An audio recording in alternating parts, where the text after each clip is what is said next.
Somewhere between paperwork and silence, Project Blue Book slowly became a story about answers. That's how it was presented, at least. A careful investigation, a steady hand on the wheel during a time when the sky felt uncertain. But when you look at it without urgency, without headlines, something softer begins to show. Not a dramatic secret, not a sudden revelation, just small spaces where explanations feel thinner than they should, statements that close doors without quite locking them. And you start to wonder what was truly clarified and what was simply filed away. Tonight, we'll move slowly through that space, not to prove anything, not to solve it, just to sit with the parts that were spoken and the parts that were left unusually quiet. If you were alive in the 1950s, you might remember how the sky felt heavier than it does now. Not physically, just mentally. Airplanes were becoming common. Jets were faster. The Cold War pressed quietly against everyday life. People practiced duck-and-cover drills. Radios hummed in kitchens late at night. And above all of that, there were lights, objects, movements in the sky that didn't fit neatly into what people thought they understood. The U.S. Air Force said they would look into it. That promise alone did something calming.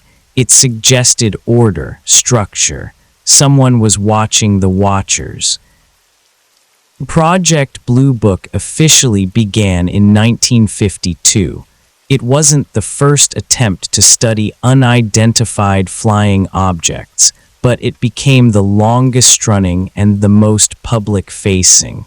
By the time it ended in 1969, it had collected over 12,000 reports.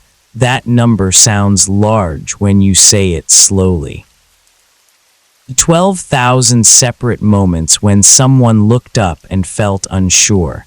Blue Book's stated mission was clear: determine whether UFOs posed a threat to national security, analyze the data scientifically, inform the public. On paper, it felt responsible, even protective. The Air Force emphasized three main conclusions over the years. First, no UFO reported, investigated, and evaluated by the Air Force was ever an indication of a threat to national security. Second, there was no evidence that sightings categorized as unidentified represented technological developments beyond modern scientific knowledge. Third, there was no evidence that UFOs were extraterrestrial vehicles. Those statements were repeated carefully, almost rhythmically. They appeared in press briefings, in summaries, in final reports. If you listen closely, they are constructed with precision. No evidence, not proof of absence, just absence of proof. That difference is subtle. It's also important. At the time, most people didn't parse the language that way. They heard reassurance. The government had investigated. The matter was under control. The sky, despite its strange flashes and fleeting shapes, was not an open door to something unknown and hostile. And maybe that was the primary function: calm. Blue Book was headquartered at Wright-Patterson Air Force Base in Ohio. It was not a massive operation. Staffing was modest. Resources were limited. That alone is interesting, though not necessarily suspicious. Governments allocate resources based on priority. If UFOs were not seen as a serious threat, a small team would make sense.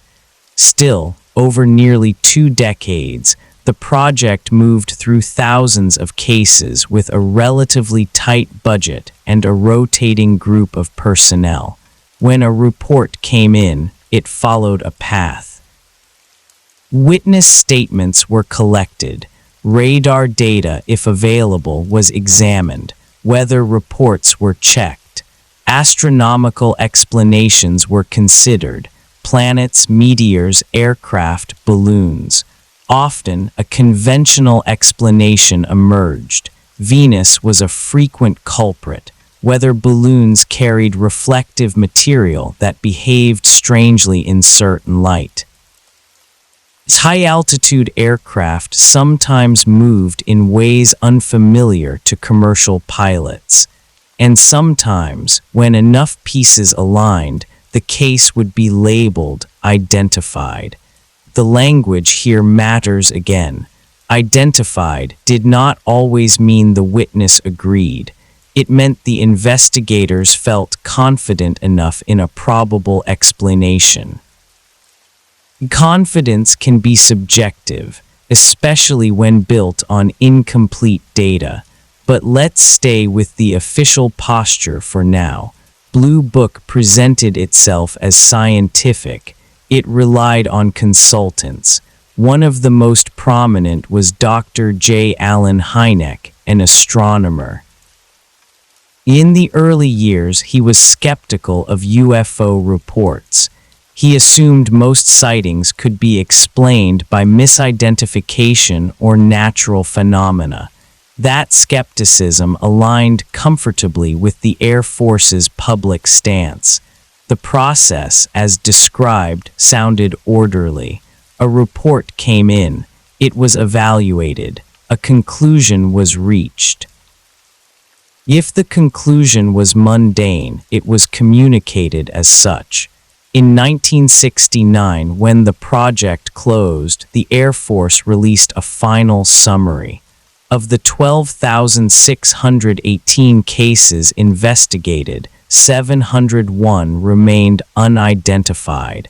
That number is often repeated without context. 701. It's easy to hear it two ways. Either it's small, a fraction, a minor residue after years of careful work, or it's large, hundreds of events that resisted explanation despite investigation. The official framing leaned toward the first interpretation. The unidentified cases, the Air Force stated, did not contain any evidence indicating advanced technology or extraterrestrial origin. Again, careful phrasing, not evidence of absence, just absence of evidence. For most of the public that was enough, and maybe for many years it should have been, because when you look at the surface, Blue Book appears transparent. Its files were eventually made public. Case summaries are accessible. Researchers have combed through them for decades. This is not a hidden project discovered in a dusty basement archive. It was known. It was discussed. It held press conferences. There is something almost comforting about that openness, but clarity is not always the same as completeness. And reassurance is not always the same as explanation. Still, it would be unfair to begin with suspicion. The early 1950s were tense. The United States had legitimate national security concerns. Radar anomalies could represent foreign aircraft. Misinterpretations could cause panic. A centralized system to evaluate reports might have been necessary simply to prevent chaos. Imagine thousands of local police departments, newspapers, and military bases all reacting independently to strange sightings. Confusion spreads faster than light sometimes. Blue Book provided a funnel. Reports went in. Conclusions came out. Order replaced rumor. At least on the surface. There's a particular comfort in believing that someone official is quietly handling the unknown. Even if the explanation is ordinary, the act of investigation itself feels stabilizing. It says, "We are paying attention." But here is where a gentle question begins to form. Was Blue Book designed primarily to discover the truth about UFOs, or was it designed to manage the public reaction to them? That question doesn't accuse. It just lingers, because the Air Force's own stated goal included determining whether UFOs posed a threat to national security. If the majority did not, then perhaps the deeper mystery of what they were became secondary. Threat assessment is not the same as full understanding. If something is strange but harmless, it moves down the priority list. And yet, for the individuals who saw objects hovering silently over highways, or pacing aircraft at impossible speeds, or appearing on both radar and in the sky at once, the mystery did not feel minor. It felt personal. Blue Book existed in the space between institutional calm and individual confusion. When you read through the summaries, there's a tone that repeats. A witness describes something unusual. Investigators propose a likely explanation. The case is closed. Sometimes the explanation feels satisfying. Other times it feels thin, not impossible, just incomplete, but we're getting ahead of ourselves. In these early years, the dominant public narrative was stability. The Air Force had things under control. The sky was not an invasion corridor. The strange lights were not harbingers. They were mistakes, illusions, rare atmospheric effects, and most of the time that was probably true. Most of the time is a quiet phrase. Blue Book did not claim perfection.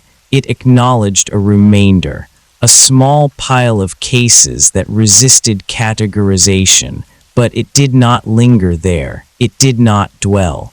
The final conclusion emphasized what was not found. No threat, no advanced technology. No extraterrestrial craft. The repetition of no builds a wall, and walls can be protective, or they can block the view. If you imagine sitting in a dark room in 1969, listening to the final announcement that Project Blue Book was closing, you might have felt relief. The investigation was complete, the matter resolved.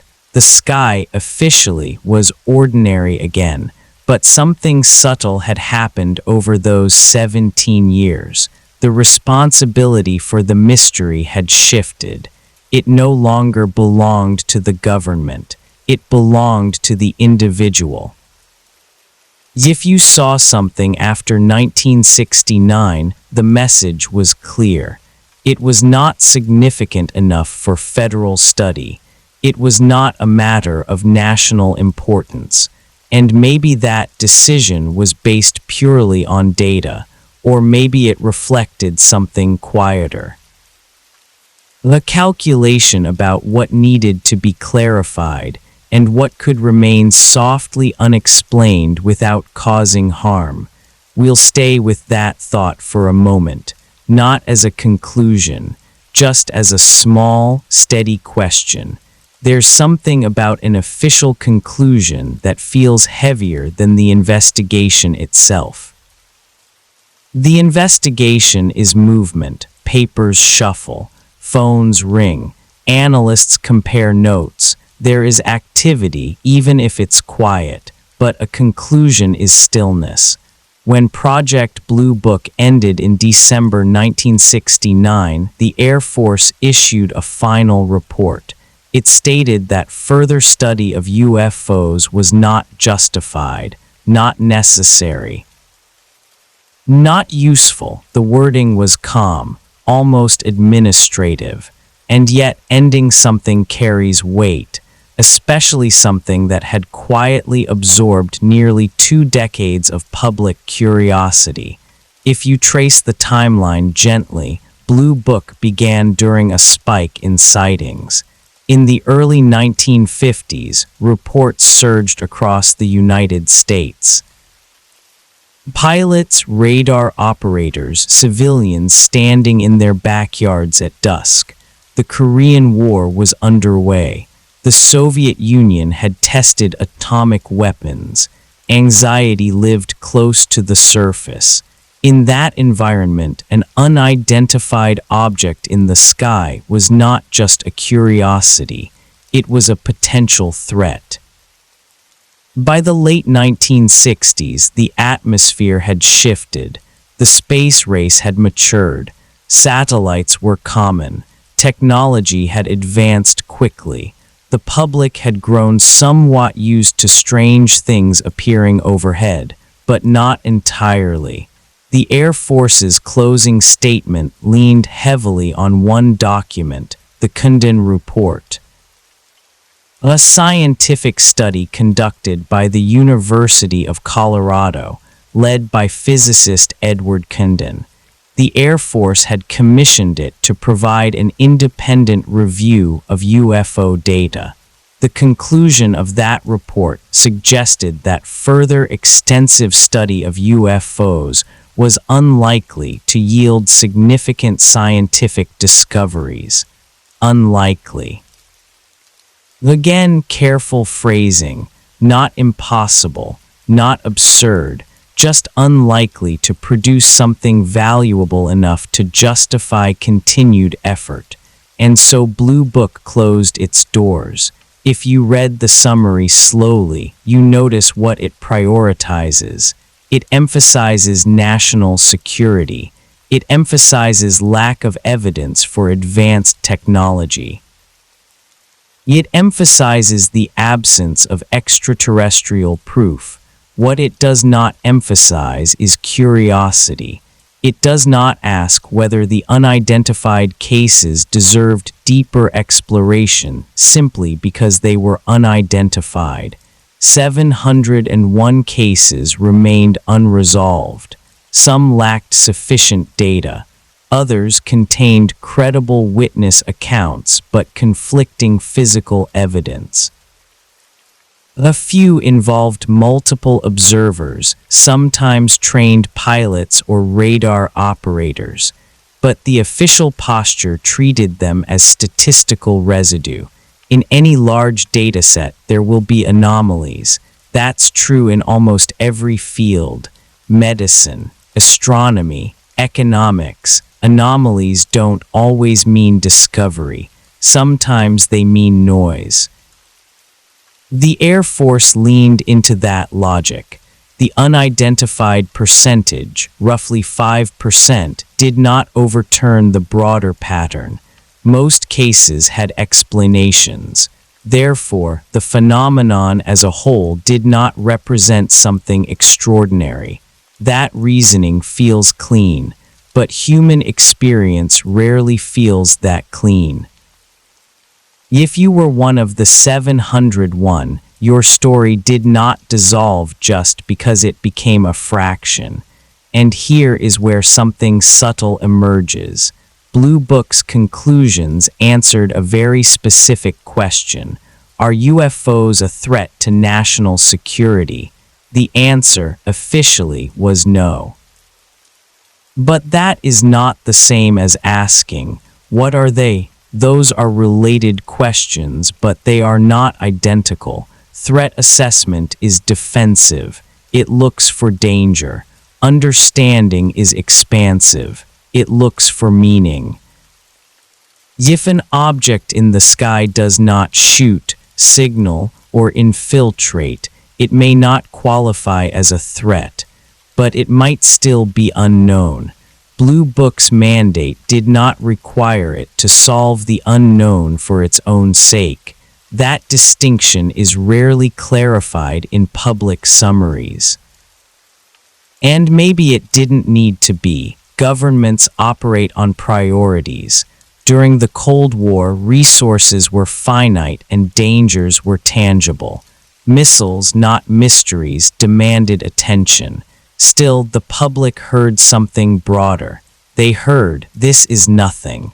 That message traveled quietly through newspapers and evening broadcasts. UFOs were explained. Debunked, closed. Over time, the cultural tone shifted. To report a sighting risked ridicule. The official investigation had ended. The matter was settled. It's interesting how authority shapes atmosphere. When an institution stops looking at something, it signals that the subject no longer deserves serious thought. But questions don't always disappear when institutions step away. They just move. They move into private conversations, late-night radio shows, small research groups, personal journals. Blue Book, in closing, may have intended to tidy the subject, to reduce noise, to draw a line under years of speculation. And in many ways it succeeded, but the line it drew was not as solid as it appeared, because decades later, when new programs investigating unidentified aerial phenomena were acknowledged, programs with different names and different funding, people remembered Blue Book. They remembered that it had said the matter required no further study, and that memory created a quiet tension.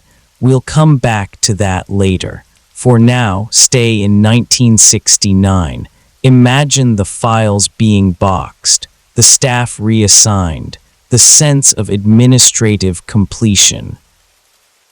Somewhere in those files are handwritten witness statements, sketches of objects, radar readouts, internal memos with clipped, formal language. Paper holds a kind of stillness. It does not argue. It does not defend itself. It simply waits. Blue Book's archive was not burned. It was stored. Eventually, much of it was declassified and made available to the public. Thousands of pages, organized into case numbers. On the surface, that transparency feels definitive. If there were secrets, wouldn't they have stayed hidden? Perhaps. Or perhaps the more interesting question is not whether something was hidden, but whether everything was pursued with equal depth. An investigation can be open and still be limited by budget, by time, by institutional expectations, by an unspoken desire to reach stabilizing conclusions. It's uncomfortable to imagine that reassurance might influence interpretation, but humans are not machines. Analysts read reports through the lens of context, and the context of the Cold War favored calm. If a radar anomaly could be interpreted as equipment error, that interpretation reduced risk. If a light in the sky could be aligned with a planet, even loosely, that alignment restored normalcy.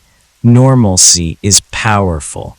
Blue Book did not need to fabricate explanations to lean toward them. It only needed to accept the most ordinary plausible answer. Plausibility can be a wide doorway.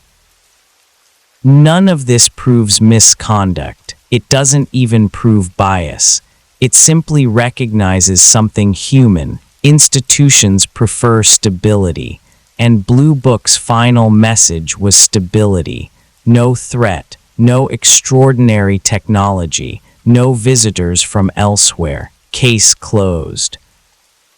But if you sit with the phrasing long enough, you begin to feel its edges.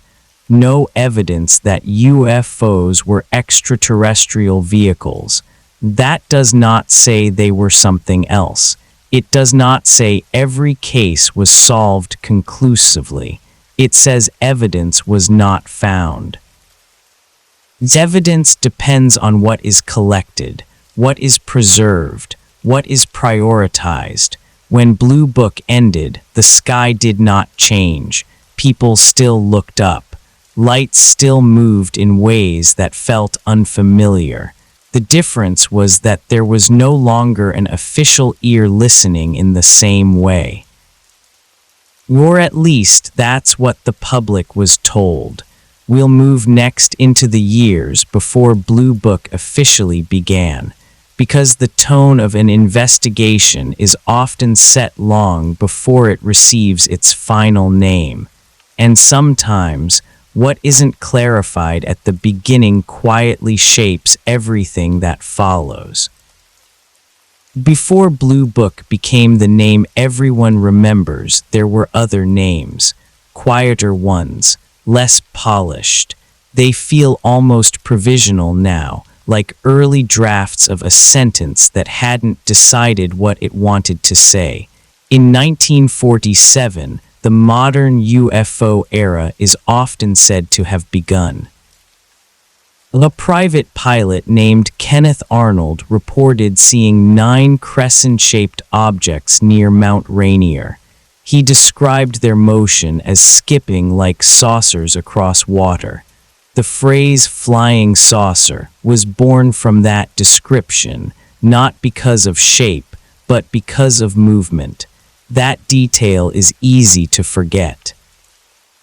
Soon after, reports multiplied. Newspapers carried stories that felt half curious, half concerned. The military noticed. They had to. The Second World War had ended only 2 years earlier. Radar had proven its importance. Air superiority had reshaped global power. Unidentified objects in the sky were not folklore anymore. They were strategic questions.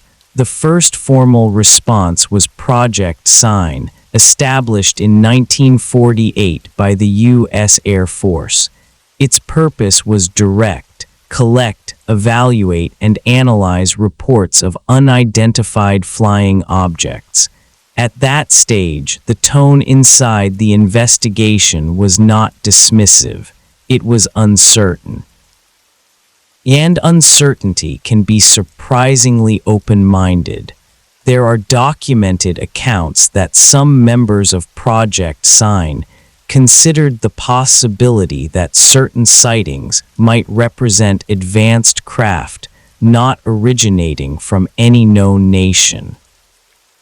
One internal document, often referred to as the estimate of the situation, reportedly suggested that extraterrestrial origin was the best explanation for some cases.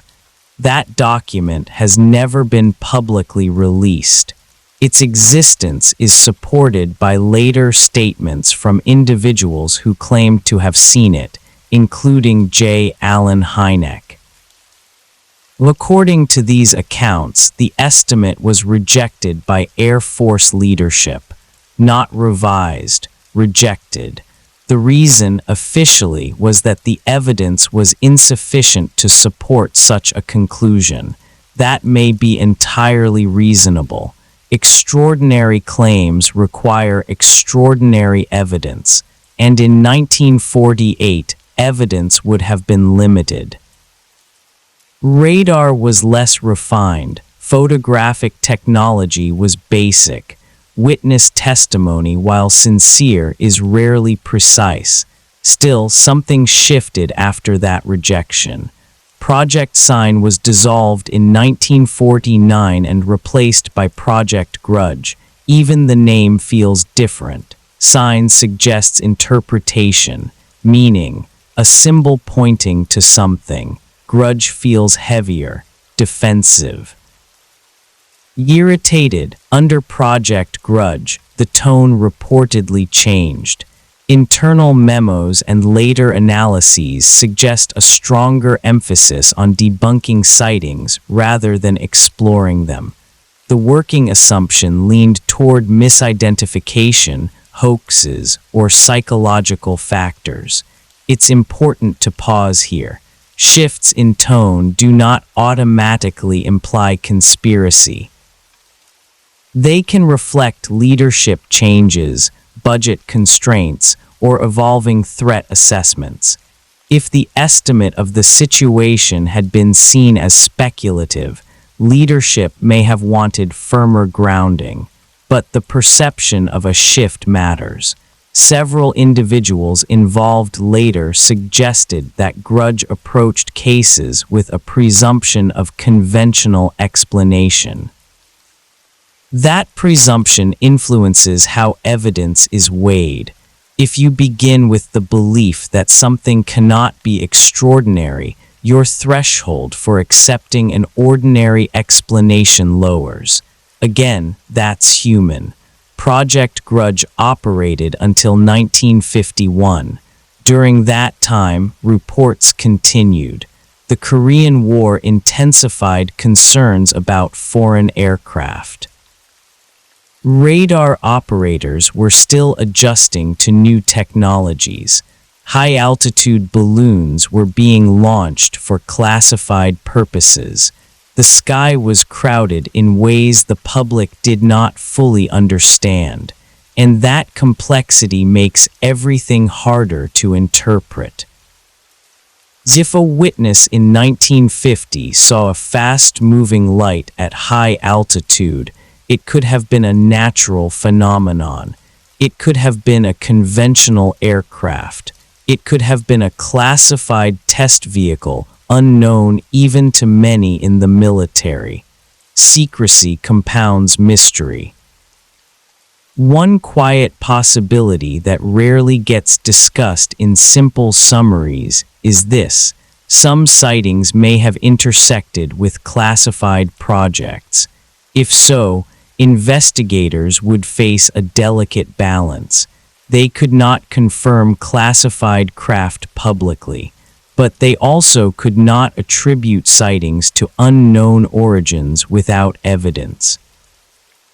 In such a situation, ambiguity becomes policy. There is no direct proof that Project Sign or Grudge systematically concealed knowledge of specific craft, but the broader context of the early Cold War included extensive classified research, high-altitude reconnaissance balloons, early jet prototypes, experimental designs. It's not unreasonable to imagine overlap.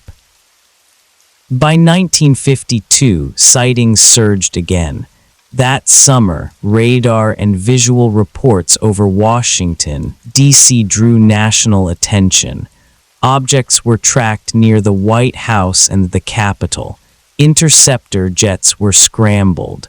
Newspapers ran front-page stories. Public pressure mounted.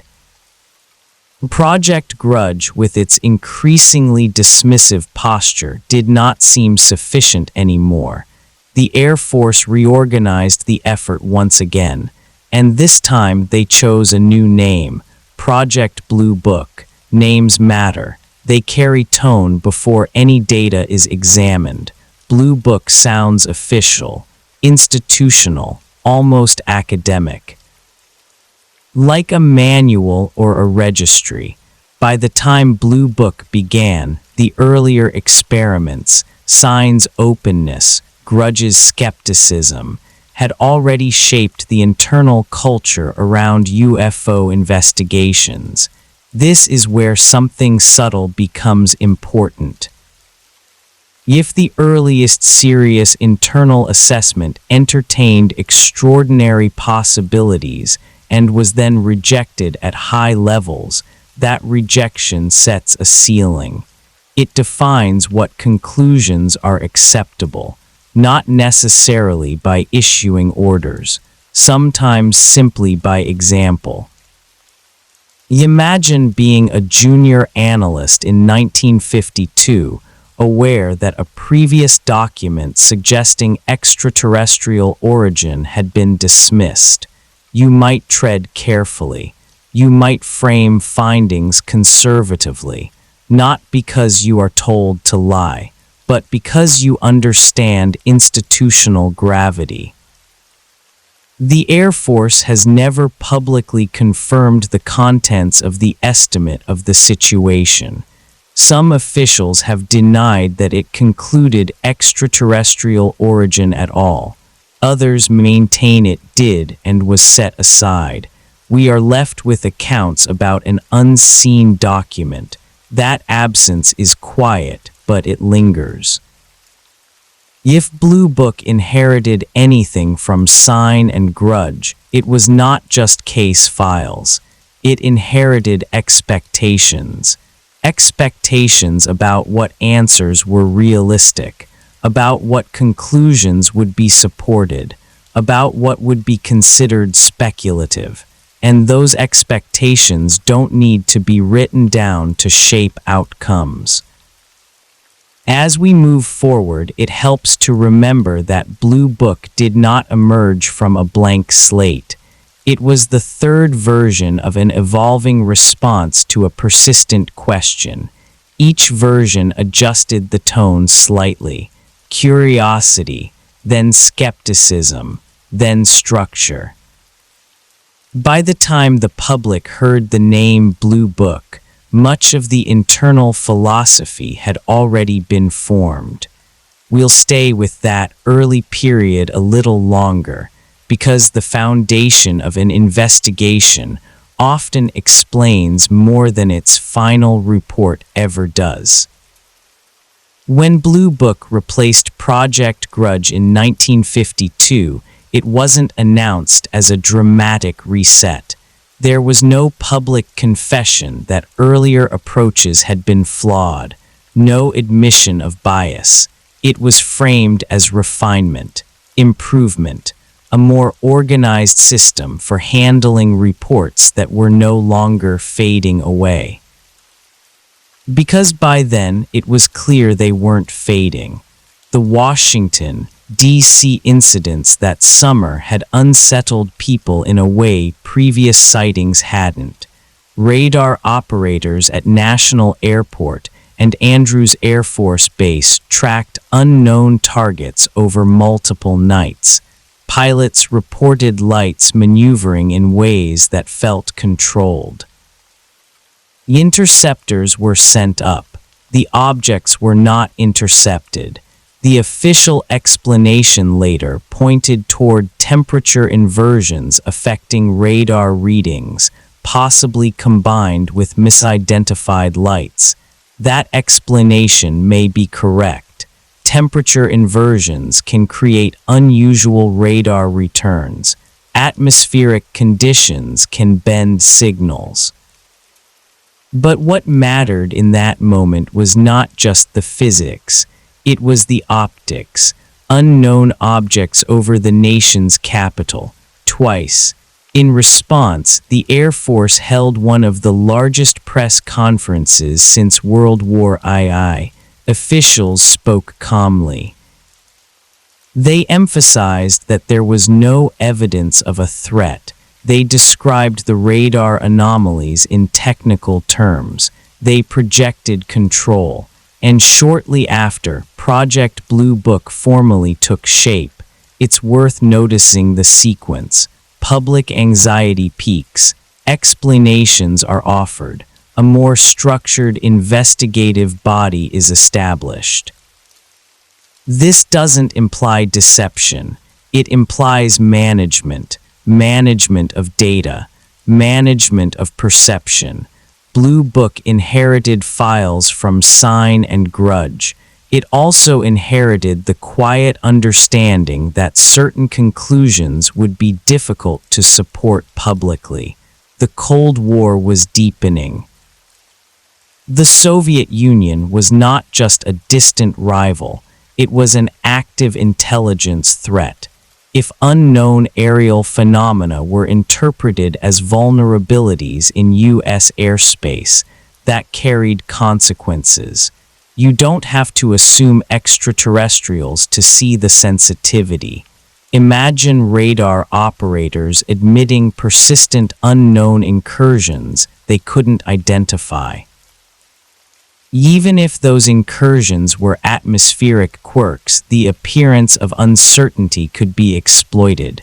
So Blue Book's dual role became clearer over time.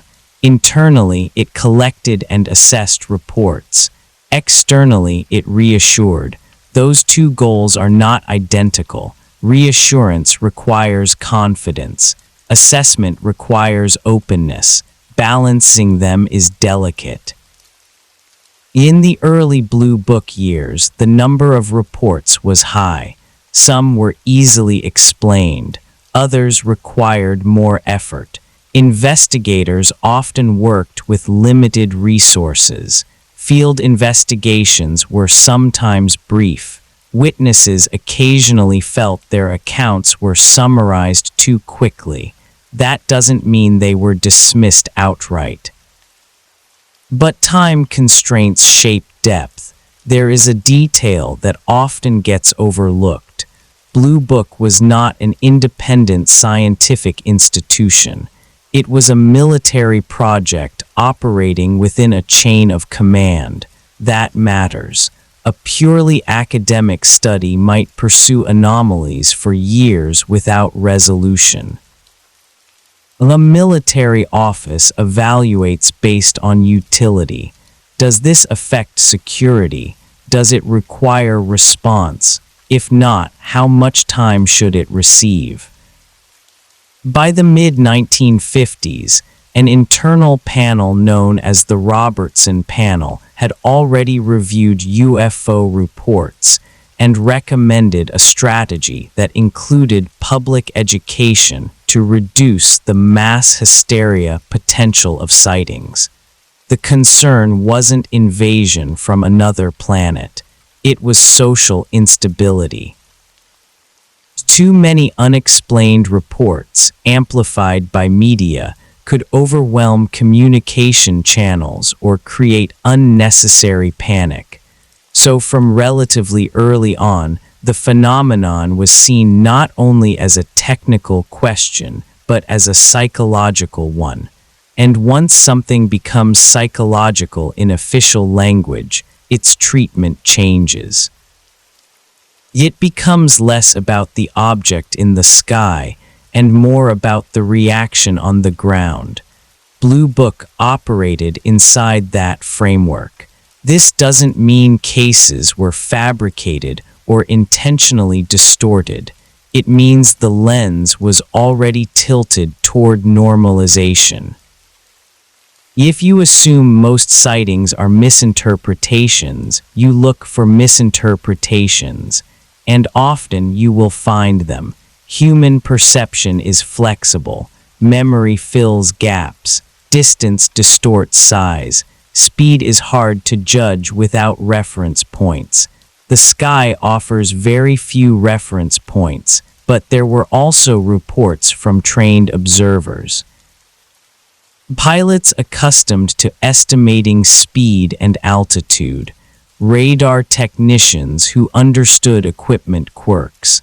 Some of those reports still ended up categorized as insufficient data or probable misidentification. That may have been accurate, or it may reflect the quiet ceiling we talked about earlier, the boundary of acceptable conclusions. There is no signed document that says, "Do not conclude extraterrestrial origin." Institutions rarely function that bluntly. Culture does the work more subtly. A rejected estimate in 1948, a panel emphasizing public calm, leadership prioritizing security optics. Piece by piece, the frame narrows. By the time Blue Book was in full operation, it wasn't beginning from wonder. It was beginning from containment. Containment of threat, containment of narrative, and sometimes containment of possibility. Still, it's important not to drift into drama. Blue Book did solve many cases, misidentified stars, weather balloons, aircraft lights reflecting in unusual ways.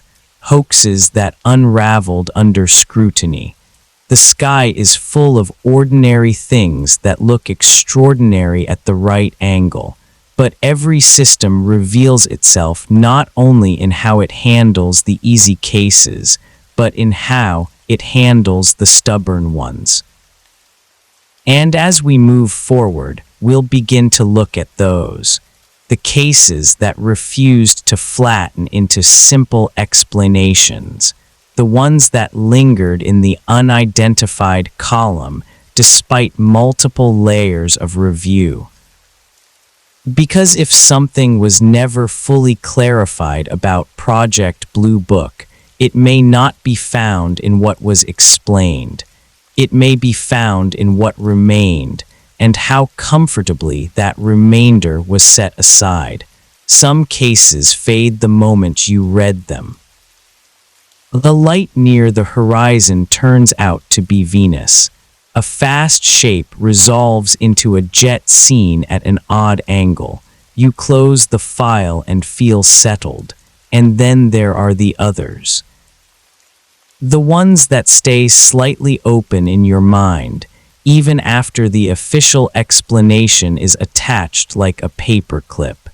In the summer of 1952, not long after Blue Book took form, the skies over Washington, D.C. became the center of attention.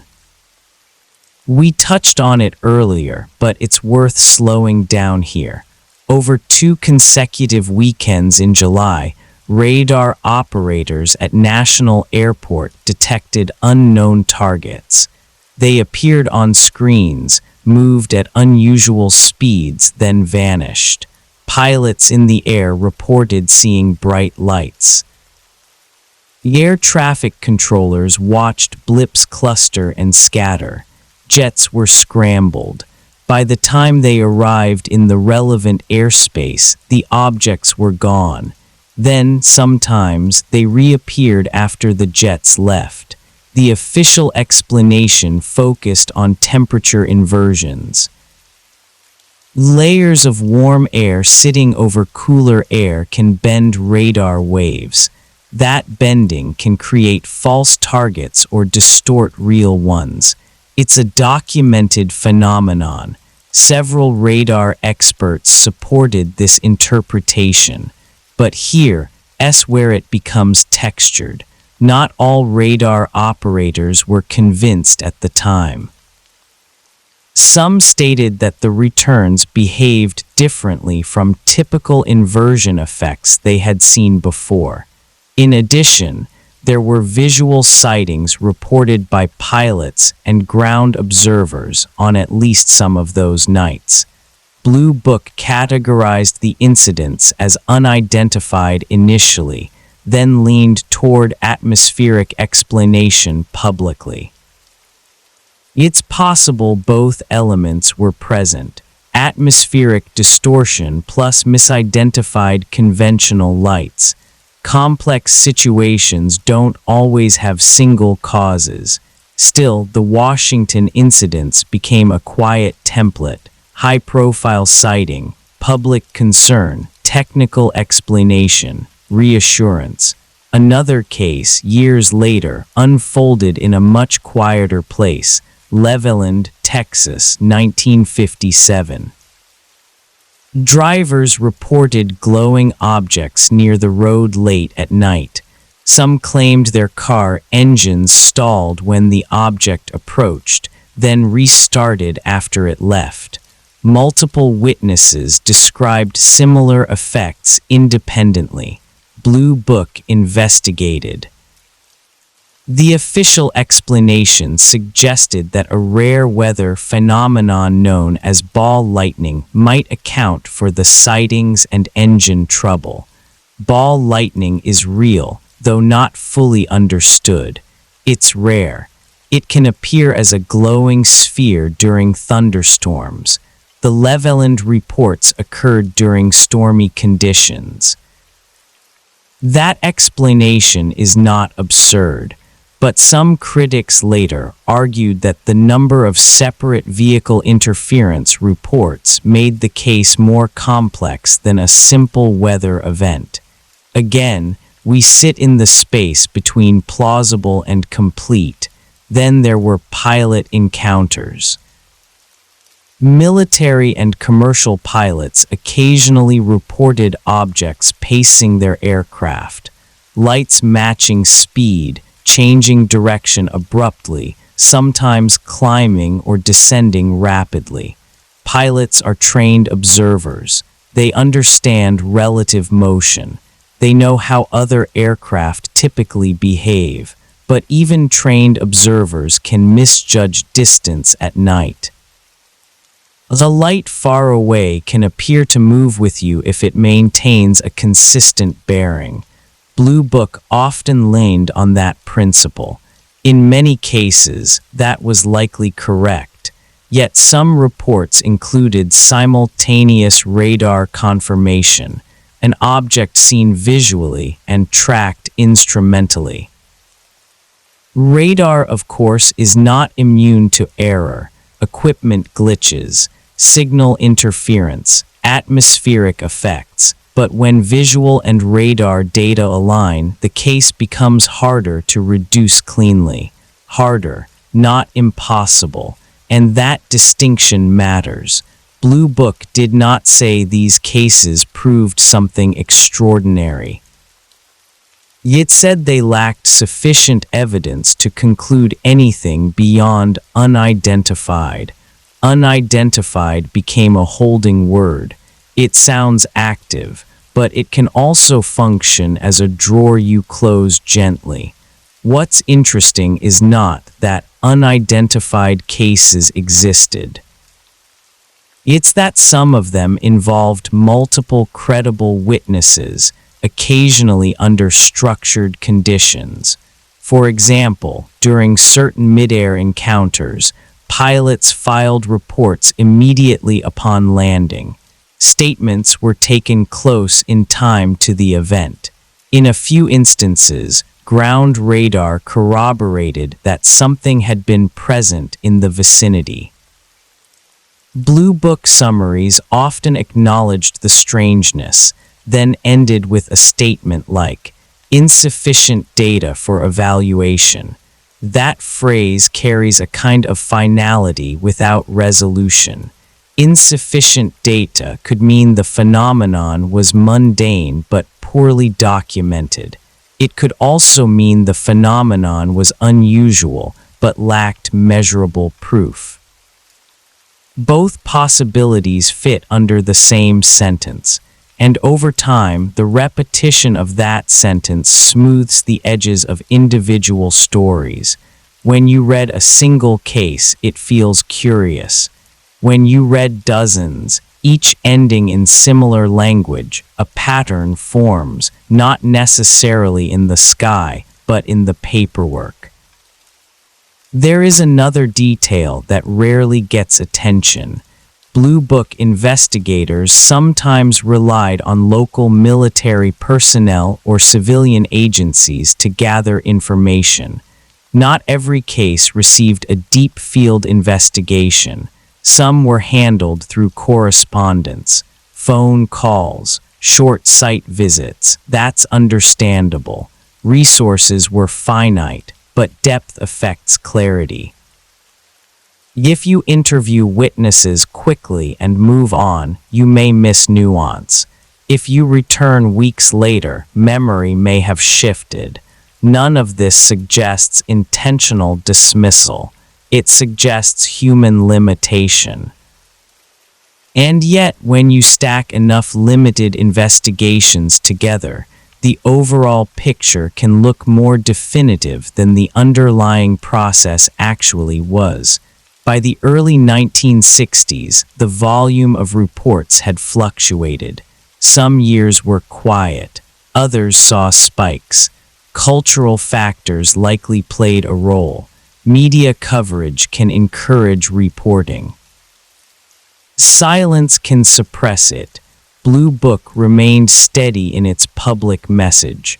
No threat, no evidence of advanced technology, no extraterrestrial craft. Behind that steady message were hundreds of individual files, some tidy, some messy, and among them were cases that investigators privately described as puzzling. The word puzzling appears occasionally in internal correspondence. It's a small word. It doesn't carry headlines, but it suggests that not everything fit comfortably. The official summaries rarely dwell on that tone. They move forward. Case closed. We'll slow down next and look at one or two of these persistent cases more carefully. Not to prove they were extraordinary, only to feel the texture of how they were handled, because sometimes what the CIA or the Air Force never clarified isn't hidden in dramatic secrets. It's hidden in the quiet handling of events that didn't quite resolve, but were resolved anyway. There's a difference between something being explained and something being explained away. It's a subtle difference. You feel it more than you see it. Take the case of Captain Edward Ruppelt. He was the first director of Project Blue Book, and for a time, he tried to give the investigation a more structured, neutral tone. He even popularized the term UFO to replace flying saucer, hoping to remove some of the ridicule. In his later writings, Ruppelt described certain cases as genuinely baffling, not alien spacecraft, just difficult. One of those involved multiple radar confirmations and visual sightings by trained observers. In a few instances, objects were tracked performing sharp turns or rapid accelerations that, if taken at face value, exceeded known aircraft capabilities at the time. Blue Book often categorized these as unknown or unidentified. But here's what becomes interesting when you sit with it quietly. Some of the unidentified cases shared patterns, not identical details but recurring shapes in the data, objects described as disc-shaped, maneuvers involving sudden right-angle turns, speeds estimated as extremely high. Estimates are tricky. Human perception compresses and stretches time under stress. Without precise instrumentation, speed judgments can be unreliable. Still, when trained pilots describe similar movement characteristics independently, it leaves a faint echo. Blue Book's official stance remained steady. No evidence of technology beyond known scientific knowledge. That phrase deserves a slow reading. No evidence of technology beyond known scientific knowledge. It doesn't say witnesses never described such behavior. It says there was no evidence. Evidence in this context meant physical proof, recoverable material, clear photographic data, instrument readings that could not be reconciled. Descriptions alone were not enough, and perhaps they shouldn't be, but here's where the quiet tension sits. If a phenomenon leaves no physical trace, yet appears repeatedly in credible testimony and occasional radar data, how long do you study it before deciding it is not worth further study? Blue Book's lifespan suggests the answer was about 17 years. There was also the 1964 Socorro incident. A police officer in New Mexico, Lonnie Zamora, reported seeing an egg-shaped object near the ground with small figures nearby. He described a roar, a flame, and then rapid ascent. Physical traces were reportedly found at the site: scorched brush, indentations in the soil. Blue Book investigated seriously. Hynek himself considered it one of the more puzzling cases. The official conclusion did not label it extraterrestrial. It remained unidentified, but the tone in internal discussion was noticeably more careful than in routine sightings. When a grounded object leaves physical marks, even ambiguous ones, the case feels heavier. Yet even then, the project did not pivot. It did not expand resources dramatically. It did not announce a renewed phase of inquiry. It filed the case. There's a rhythm to this. A sighting rises. It receives attention. It resists simple explanation. It settles into the unidentified column. The broader conclusion remains unchanged. Over time, the column of unidentified cases grew to that final number, 701. That number can be read as small. But imagine each case as a night in someone's life, a moment when something ordinary paused and tilted into uncertainty. 701 tilts. Blue Book's final report emphasized that none of those cases indicated a threat. None demonstrated technology beyond known science, but it never deeply clarified how investigators determined that threshold. For example, if a pilot estimated an object's speed at several thousand miles per hour based on relative motion, investigators might question the accuracy of the estimate. Fair enough. But was there a consistent metric for when a performance description became incompatible with known aircraft? Or did those judgments rely on informal assessment? The files do not always make that clear.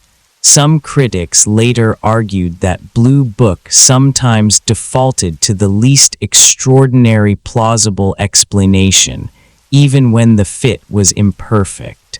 Supporters countered that extraordinary explanations without hard evidence would have been irresponsible. Both arguments can coexist. What remains less clarified is how often internal doubt was smoothed out in public summaries. Internal memos occasionally reveal hesitation. Words like possibly, appears, cannot rule out. Public statements, by contrast, were firmer. No threat, no advanced technology, no extraterrestrial craft. It's understandable. Public communication tends to compress nuance. Too much ambiguity can breed anxiety, but nuance is often where the interesting parts live. By the mid to late 1960s, criticism of Blue Book had grown. Some scientists argued that the project was too quick to dismiss certain cases. Others believed it lent undue legitimacy to fringe ideas simply by existing. It stood in an uncomfortable middle, investigating something officially while simultaneously downplaying its significance. And here is the gentle question that begins to form more clearly. Was Blue Book primarily a scientific search for answers? Or was it a mechanism to gradually reduce the temperature of a cultural phenomenon? The two are not mutually exclusive. It can be both. But if its primary metric of success was public calm rather than full explanation, then its unresolved cases may have been quietly acceptable. Unidentified but not urgent. Strange but not destabilizing. When the project closed in 1969, it did so with confidence. And yet, decades later, when government agencies once again acknowledged investigating unidentified aerial phenomena, the existence of those 701 cases felt different, because they had never truly been clarified, not solved. Not disproven, just left, and sometimes what lingers in the margins tells you more about a system than what sits neatly in its center. We'll turn next to someone who lived inside that system for years. Someone who began as a skeptic and slowly, almost reluctantly, allowed himself to question the framework he was working within, not dramatically, just gradually. If you want to understand the quiet edges of Project Blue Book, it helps to sit with one man for a while. Not because he solved it, but because he changed. J. Allen Hynek was an astronomer. Before he became associated with UFO investigations, he was a respected academic specializing in stellar evolution. Practical, methodical, not inclined toward fantasy. When the Air Force first brought him in during Project Sign, his role was straightforward. Evaluate sightings that might involve astronomical objects, planets mistaken for craft, meteors misjudged in speed or distance, atmospheric effects bending light. In the beginning, Hynek was openly skeptical of UFO reports. He has said in interviews that he assumed most cases would dissolve under simple analysis, and many did. Venus, especially, became almost a running theme. Bright, low on the horizon, steady enough to appear structured.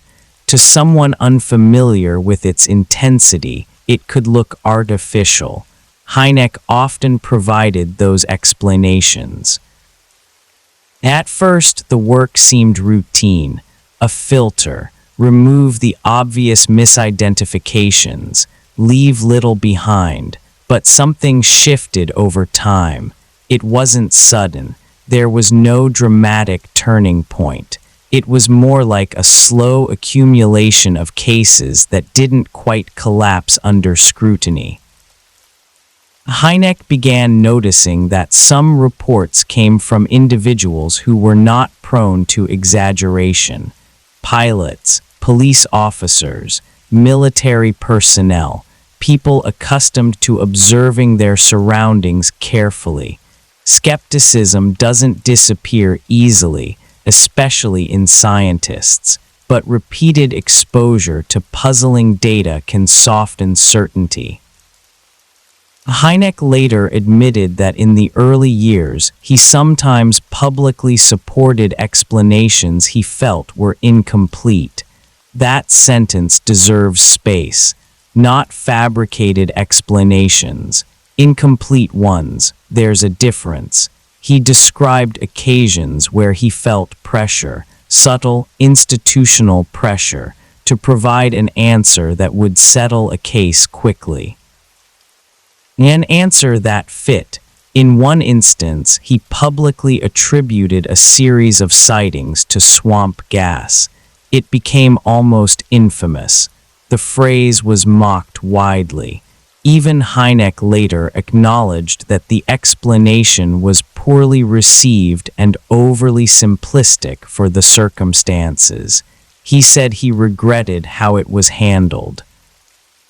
Regret is an interesting emotion in this context. It suggests reflection. Over the years, Hynek's language began to change. He started using the phrase high strangeness to describe certain cases, not to claim alien origin, just to indicate that some reports contained multiple elements that resisted tidy reduction. He developed a classification system for close encounters, first kind, second kind, third kind, structured categories, almost an attempt to reclaim seriousness from ridicule. By the late 1960s, as Blue Book neared its end, Hynek's frustration with the project had grown. He felt that some cases deserved deeper scientific analysis than they were receiving.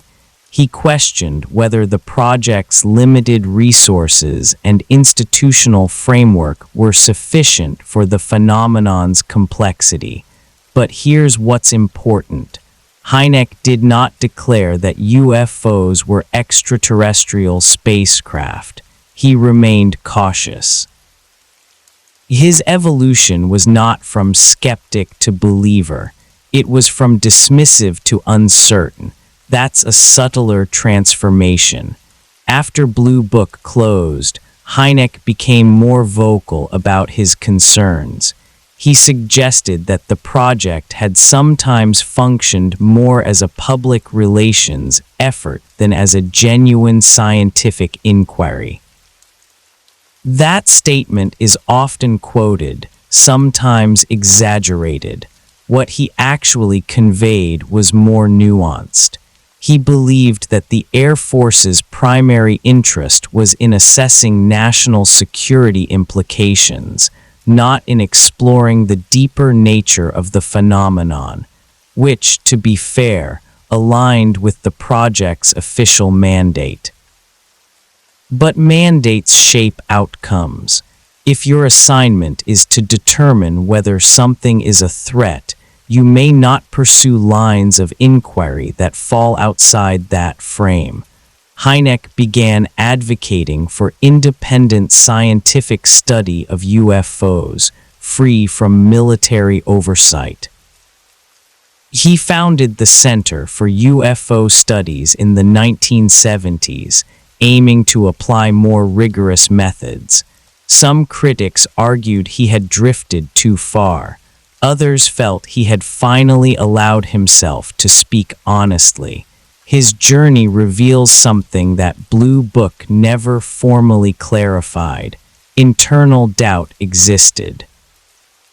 Not necessarily about extraterrestrials, but about the sufficiency of the investigation. Hynek once described feeling like he had been part of a debunking process in the early years, not through deception, but through attitude. Attitude shapes inquiry.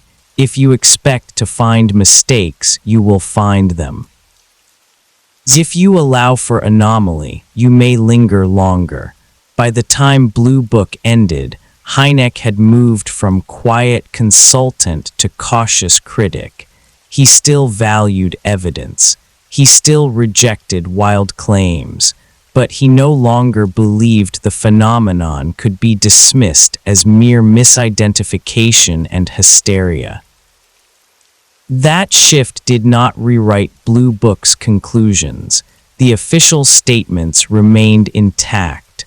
No threat, no advanced technology, no extraterrestrial craft, but one of its own scientific advisors had grown uneasy. And that unease was never fully addressed in the final summary. It simply existed alongside it. We'll sit with that tension a little longer, because when someone inside a system begins to question its completeness, it doesn't necessarily mean the system is wrong, but it does mean something wasn't fully clarified. By the time the 1960s were winding down, Hynek was no longer the quiet consultant who assumed most cases would dissolve under starlight. He had spent nearly 2 decades inside the machinery, reading reports, talking to witnesses, watching patterns form and then flatten under official summaries. And what changed him wasn't a single spectacular sighting, it was accumulation. He noticed that ridicule had become a tool, not formally, not written into policy, but culturally. Pilots hesitated to report unusual sightings because they didn't want their judgment questioned. Civilian witnesses sometimes softened their descriptions in fear of being laughed at. Ridicule narrows data. If fewer people report, fewer cases need explanation. Hynek later reflected that the atmosphere surrounding UFO reports had discouraged open scientific curiosity. Serious researchers risked association with something considered fringe. That social pressure doesn't require conspiracy. It grows naturally when institutions signal that a subject is settled, and Blue Book had signaled that. Hynek's discomfort also extended to the way statistical conclusions were presented. The final percentages gave the impression that the phenomenon had been largely explained. And in a sense, much of it had, but he argued that the unexplained cases often shared stronger evidentiary characteristics than the explained ones: better witnesses, multiple observers, instrumental confirmation. If that was true, then the 5% wasn't random noise. It might represent the most interesting core. He didn't claim it did. He said it deserved attention. There's a difference. When the Condon Report was released in 1968, recommending no further extensive study, Hynek disagreed publicly with aspects of its tone and methodology. He felt that some cases highlighted within the report were treated dismissively in the conclusions, even when the body of the text acknowledged their puzzling elements. This tension between detailed uncertainty and confident summary became a recurring theme. Hynek once suggested that Blue Book had been tasked with an impossible balance. On one hand, investigate honestly. On the other, prevent public alarm and protect military credibility. Those goals don't always align neatly. If an investigation uncovers something truly unknown, admitting that openly can invite instability. If it concludes too quickly that nothing unusual exists, it risks intellectual stagnation. Blue Book chose steadiness. Hynek drifted toward openness. After the project ended, he spoke more freely. He acknowledged that in earlier years, he had sometimes gone along with explanations that, in hindsight, felt inadequate. Not because he was forced, but because the institutional current flowed that way. It's difficult to swim against a current you helped create. He also made clear that he did not support wild speculation. He criticized contactee stories and unsubstantiated claims. He insisted on data, documentation, rigor. But he rejected the idea that the subject had been fully resolved. That rejection matters because it came from someone who had spent years defending the official line. If Blue Book had truly clarified everything within its scope, you might expect its primary scientific advisor to feel satisfied at the end. Hynek did not. He felt something had been left unfinished. Not hidden necessarily, just unfinished. That distinction is quiet but important. It suggests limitation rather than deception. A project constrained by mission, by funding, by politics, by time. When Blue Book closed, the Air Force expressed confidence that further study would not yield meaningful results. Hynek expressed a different kind of confidence, that the mystery, whatever its source, had not been adequately explored. Two confidences, standing side by side, one institutional, one personal. The public heard the institutional one more clearly, and over time, Hynek's shift became part of the larger narrative. Some portrayed him as a convert to belief. That oversimplifies it. he remained careful to avoid definitive claims about origin. What changed was not his standards of evidence. It was his willingness to admit uncertainty. Project Blue Book never fully clarified why one of its own experts grew increasingly uneasy with its conclusions. It simply closed.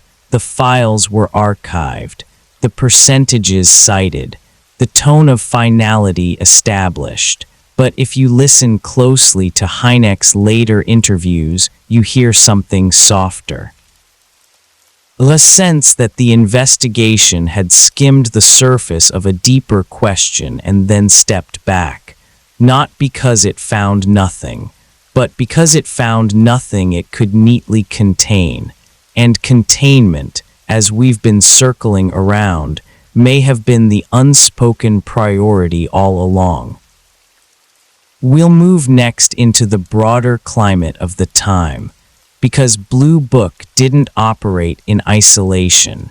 It existed within a world shaped by nuclear tension, propaganda fears, and the delicate psychology of a population learning to live under the possibility of sudden catastrophe.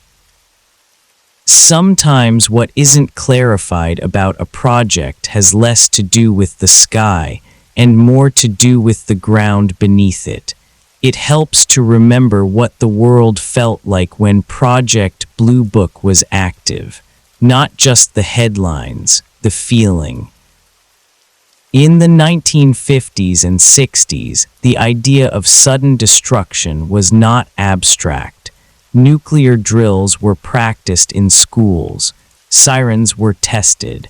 Maps showed missile ranges like shadows stretching across oceans. The Cold War wasn't background noise. It was a steady hum in daily life. In that atmosphere, uncertainty was expensive. Governments measured risk not only in weapons, but in morale. Public confidence mattered. Panic could ripple outward in ways that were difficult to predict.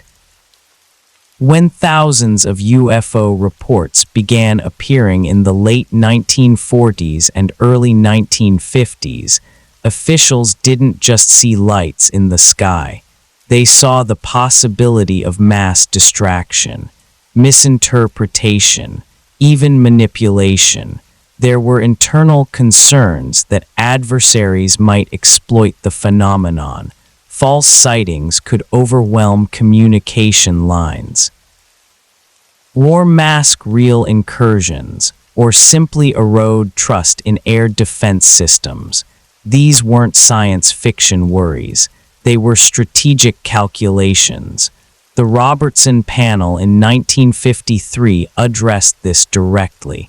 Convened by the CIA, it reviewed UFO evidence and concluded that most sightings could be explained conventionally. But more than that, it recommended reducing public interest in the subject, not because aliens were imminent, but because sustained public fascination could create vulnerability. The panel suggested public education campaigns, even the use of media and authoritative voices to debunk the phenomenon and lessen its psychological impact. That word again, psychological. Once a phenomenon is categorized as a potential psychological threat, its management changes. It becomes less about solving a mystery and more about stabilizing perception. Blue Book operated in that shadow. It's not difficult to imagine the quiet calculations inside military offices. If a sighting cannot be identified conclusively, but it also does not demonstrate hostile intent, how much attention should it receive? If acknowledging deep uncertainty risks encouraging speculation, is it better to emphasize what is known? These are not sinister questions. They are bureaucratic ones. And bureaucracies often prioritize predictability over exploration. The Air Force's consistent message, no threat, no advanced technology, no extraterrestrial craft, functioned as a stabilizer. It didn't claim to know everything.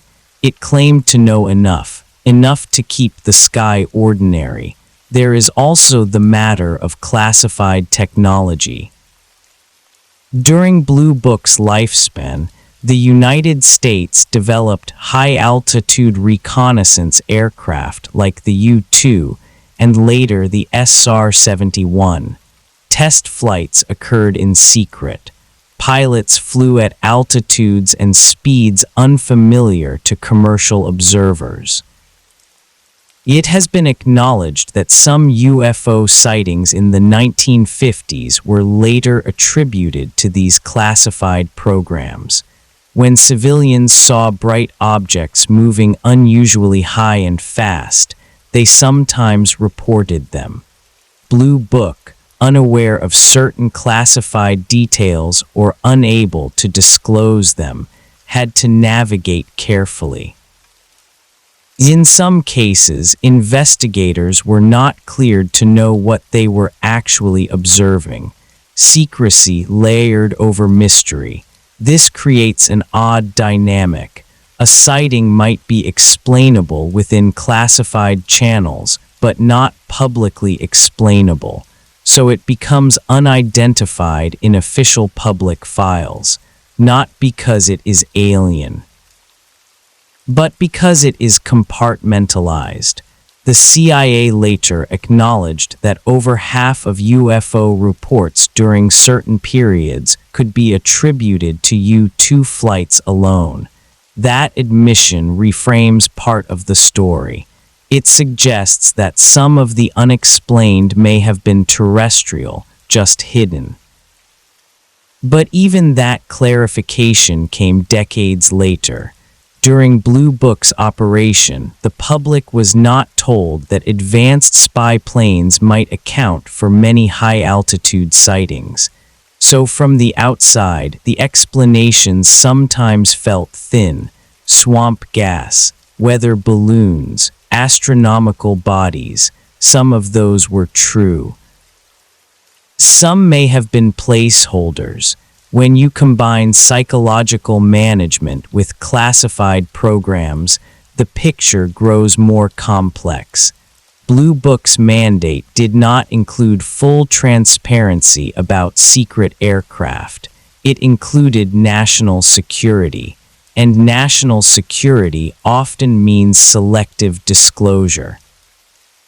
The project may have clarified more internally than it ever stated publicly, but internal clarification is not the same as public clarification, and over time, that gap can feel like concealment, even if it began as protection. There's another layer here, quieter but important. If officials believed that the vast majority of sightings were misidentifications or secret projects, then investing heavily in open-ended research into extraterrestrial possibilities might have seemed wasteful. From their perspective, the mystery was shrinking, not expanding. Yet for citizens without access to classified context, the mystery remained vivid. Blue Book stood between those two realities, one informed by secret knowledge, one informed by visible uncertainty, and it chose consistently to reinforce the calmer interpretation. We'll linger in this atmosphere a bit longer, because the weight of reassurance, especially during fragile decades, may explain why certain ambiguities were never fully unpacked. Sometimes what a government never clarifies is shaped less by what it fears in the sky and more by what it fears in the public imagination. There's a quiet skill in sounding certain. If you listen to old press briefings from the 1950s and 60s, you hear it. measured voices.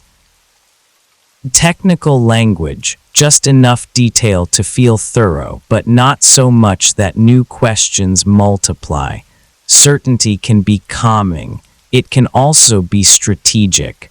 During the Cold War, information itself was a kind of terrain. Too much ambiguity could be destabilizing. Too much transparency could reveal vulnerability. So officials learned to speak in careful layers. When UFO sightings spiked, explanations followed quickly, often within days. Weather phenomena, astronomical objects, aircraft misidentification, radar anomalies. Most of the time, those explanations were plausible. But the speed mattered too. Rapid explanation prevents narrative drift. If a story sits unanswered for too long, it grows. Blue Book became part of that rhythm. A report emerges. It is investigated. A conclusion is issued. The cycle resets. What was rarely clarified publicly was how much discussion happened behind the scenes before that conclusion was chosen. Institutional conversations don't always make it into final summaries. Disagreements are resolved internally, doubts softened into consensus language. By the time a statement reaches the public, it feels smooth. But smoothness can hide complexity. There's also the matter of trust. In the decades following World War II, trust in government institutions was comparatively high. Official statements carried weight. If the Air Force said something posed no threat, most people accepted it. That trust was an asset, and assets are protected. If officials believed that emphasizing unresolved mysteries might erode confidence in air defense or scientific authority, they had incentive to frame the phenomenon conservatively. Not falsely, conservatively. That word sits gently, but it changes things. Conservative interpretation favors known variables. It leans toward existing frameworks. It avoids speculation. In a scientific context, that's often wise. In a cultural context charged with fear, it becomes protective. But protection has a side effect. It narrows the range of acceptable curiosity. Scientists outside the military sometimes hesitated to engage seriously with UFO research because the subject had been publicly minimized. Funding bodies were reluctant. Academic reputations were fragile. If Blue Book had framed the phenomenon as deeply puzzling and worthy of long-term interdisciplinary study, the intellectual landscape might have looked different. Instead, the official message signaled closure, even while 701 cases remained unresolved. Another quiet element rarely clarified was how much Blue Book coordinated with other agencies. The CIA had its own interests. The FBI occasionally logged reports. Intelligence services monitored foreign reactions to UFO waves, but Blue Book functioned as the visible face. That separation creates blind spots. If information flowed laterally between agencies, it was not always reflected in Blue Book's public documentation. So when we ask what was never clarified, we aren't necessarily asking about hidden spacecraft or dramatic cover-ups. We're asking about process. About how much of the internal uncertainty was absorbed before reaching the public. About whether reassurance sometimes took precedence over exploration. Consider this gently. If in the middle of the Cold War, officials had publicly stated, "We are observing aerial phenomena that we do not fully understand, and some involve performance characteristics beyond our current knowledge," what might have followed? Curiosity, certainly, but also vulnerability, questions about defense capabilities, about technological gaps, about whether adversaries possessed something superior. Even if those fears were unfounded, the perception alone could ripple outward. So the safer message was stability, no threat, no evidence of advanced technology, no extraterrestrial craft. Each phrase closes a door, and over time, closed doors feel natural. By the late 1960s, however, public trust had begun to shift. Vietnam, political assassinations, cultural upheaval, skepticism toward authority was growing.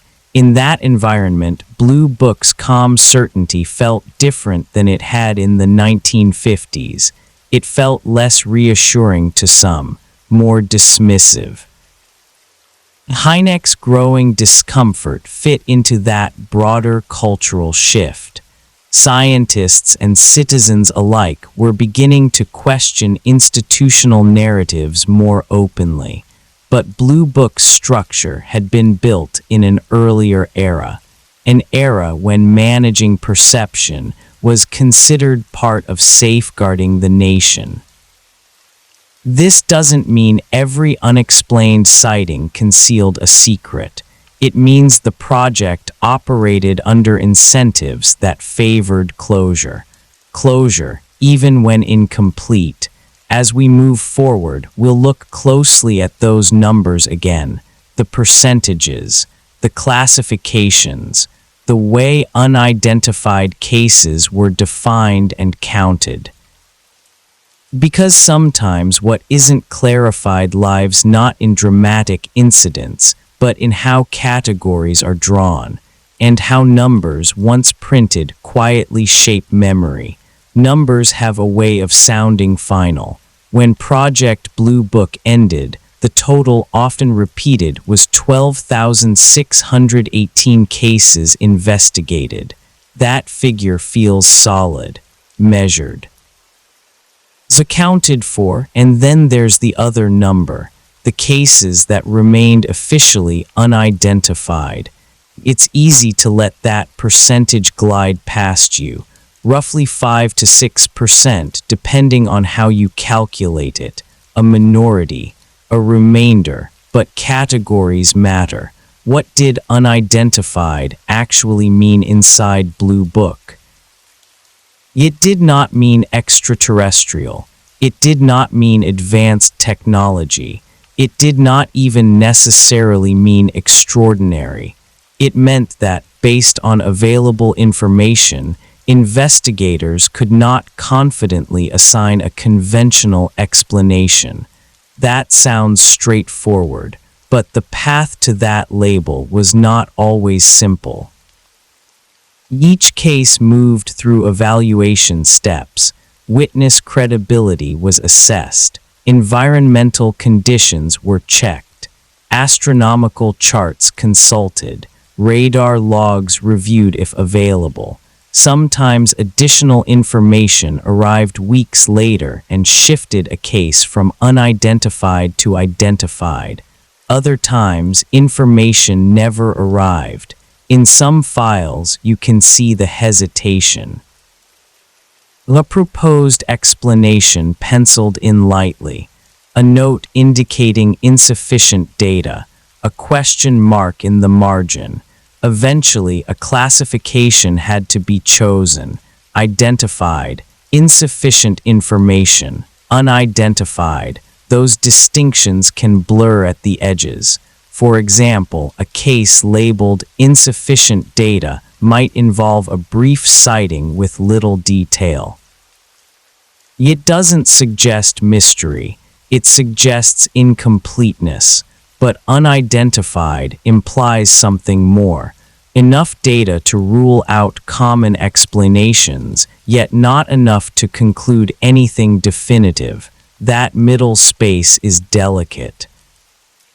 Critics later argued that Blue Book sometimes placed challenging cases into insufficient data rather than unidentified, which subtly reduced the weight of the unexplained category. Supporters responded that strict standards were necessary. Without enough measurable information, labeling something unidentified might exaggerate its significance. Both positions contain reason. What was never fully clarified publicly was how consistent those standards were across years and personnel. Blue Book staff changed over time. Directors rotated. Consultants came and went. Institutional memory shifts when people do. Was a 1953 unidentified case judged by the same threshold as a 1966 one? The files don't always reveal that clearly. Another quiet point: the unidentified cases often had better average witness credibility scores, according to some later analyses. In other words, the more puzzling reports sometimes came from trained observers or involved multiple witnesses. That doesn't make them extraordinary. But it complicates the idea that unidentified equals unreliable. There's also the matter of performance characteristics. Some reports described objects accelerating rapidly, hovering silently, or making abrupt directional changes. Investigators often challenged those perceptions, suggesting misjudged distance or speed. Fair enough. Estimating velocity against an empty sky is difficult. But here's the part that was rarely clarified. If an object appeared to perform beyond known aircraft capabilities, what specific criteria determined whether that perception was dismissed as error? Was there a documented performance ceiling that triggered deeper analysis? Or did such judgments rely largely on contextual interpretation? Blue Book summaries often concluded that there was no evidence of technology beyond known science. But that phrase doesn't explain how contradictory witness descriptions were weighed. If 10 witnesses describe conventional behavior and one describes extreme maneuvering, the majority impression may dominate. But what if the situation is reversed? The files show that some unidentified cases involved multiple consistent accounts of unusual movement, yet they remained simply unidentified, not escalated, not publicly dissected, just counted.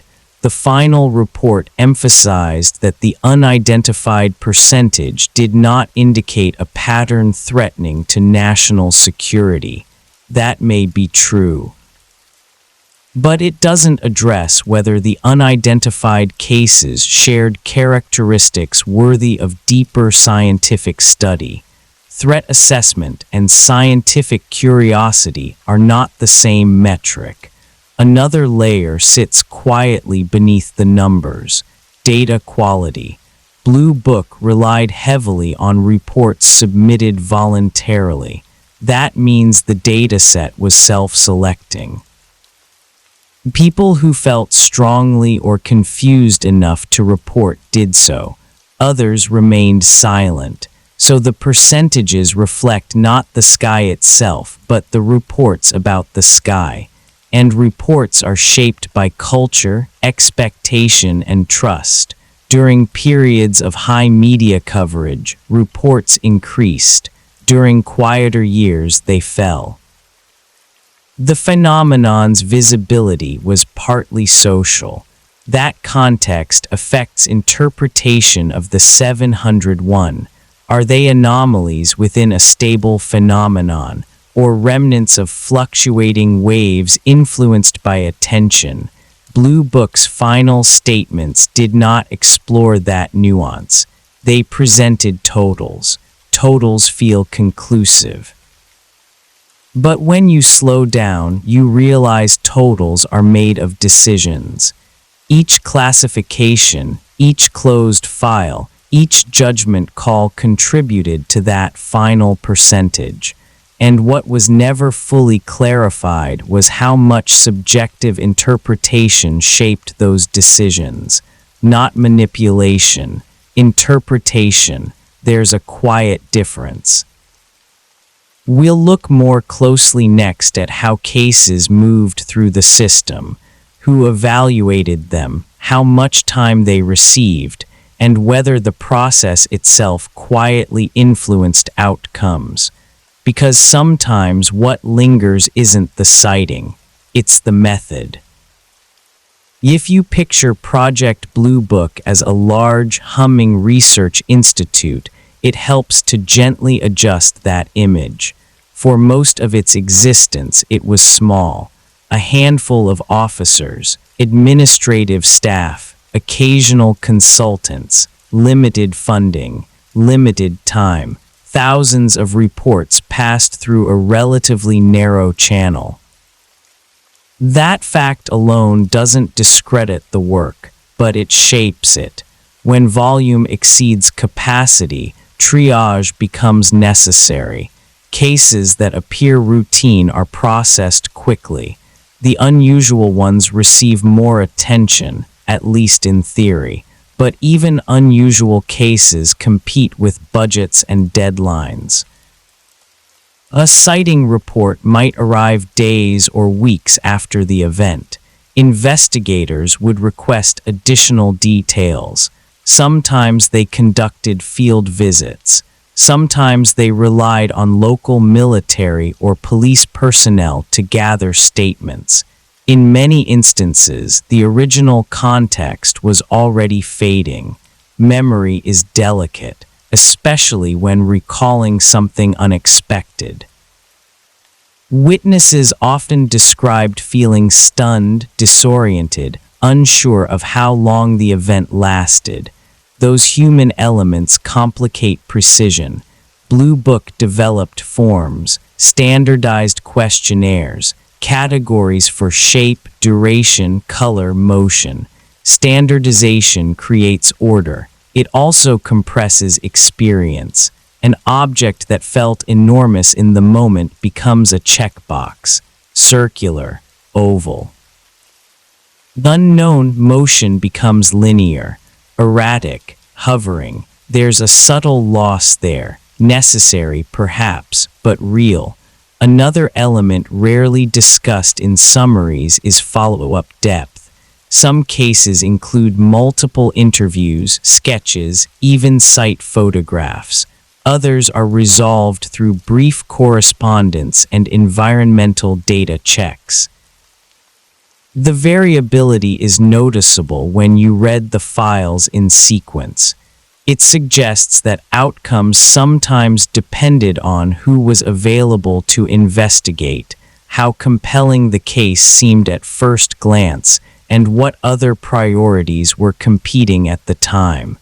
Again, that's human. It's also institutional.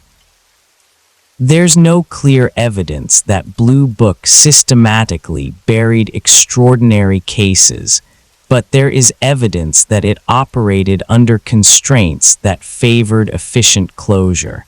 Efficiency leans toward probable explanations. Prolonged uncertainty consumes resources. One former staff member later commented that there was often pressure to reduce the backlog. Open cases sitting unresolved did not reflect well on the program's effectiveness, so decisions were made. If weather data plausibly aligned with a sighting, that explanation might be accepted. If astronomical positioning matched the direction described, that became the answer. Not always incorrectly, but perhaps sometimes prematurely. Another factor sits quietly in the background: interagency boundaries. Blue Book did not have unlimited access to all classified projects. Certain high-level programs were compartmentalized. Investigators might not have known whether a test flight or experimental craft had occurred in a specific area.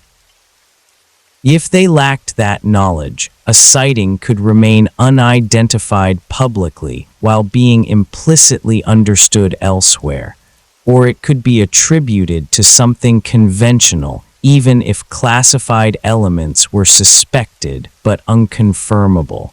This creates a peculiar blind spot. The public sees an unidentified case. The investigators see limited data. Other branches may see classified context, but none of that triangulation is clarified openly. So the final numbers, identified versus unidentified, exist within a layered information environment. When the Air Force concluded that the unidentified cases did not indicate technology beyond known science, it may have been factoring in classified knowledge not disclosed, or it may have simply determined that anecdotal performance descriptions were insufficient to override skepticism. We don't know exactly how those internal thresholds were set, and that uncertainty is part of what was never fully clarified. There's also the human element of fatigue. 17 years is a long time to review unusual stories. Over time, novelty fades. Patterns feel repetitive. The temptation to categorize quickly grows, not out of malice, out of routine. Routine can dull curiosity. Hynek himself hinted at this.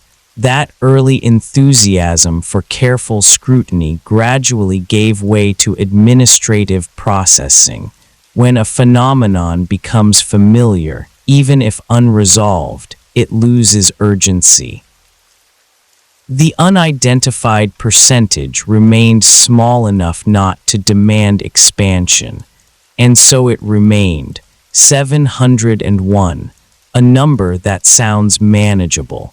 A residue that did not destabilize the overall conclusion.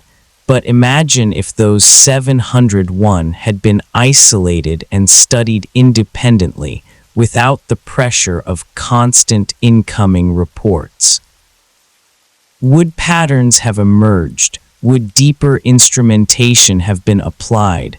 Blue Book never fully clarified whether such concentrated analysis was attempted at scale. The cases were logged, counted, closed, and when the project ended, the unidentified category closed with it. No dedicated successor program picked up those specific files for sustained public scientific inquiry. They simply entered archives. It's interesting how a number can carry both reassurance and mystery at once. 5%, small enough to dismiss, large enough to wonder about. As we move forward, we'll look at the document that helped seal Blue Book's fate, the Condon Report, and how its conclusions aligned, and sometimes misaligned, with the data it reviewed. Because sometimes the final word in a story says less about what was found and more about what was deemed worth finding. By the mid-1960s, Project Blue Book was tired, not collapsing, just worn. Criticism had grown from multiple directions. Some members of the public believed the project was hiding something extraordinary. Some scientists believed it gave too much attention to something trivial.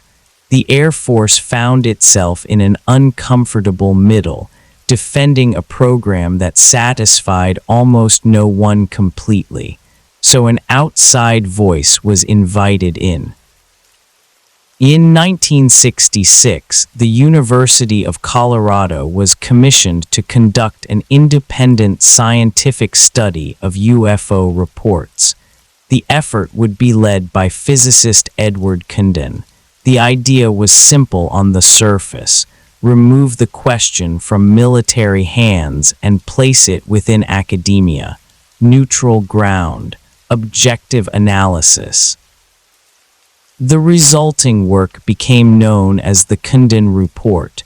Even before it was finished, expectations gathered around it.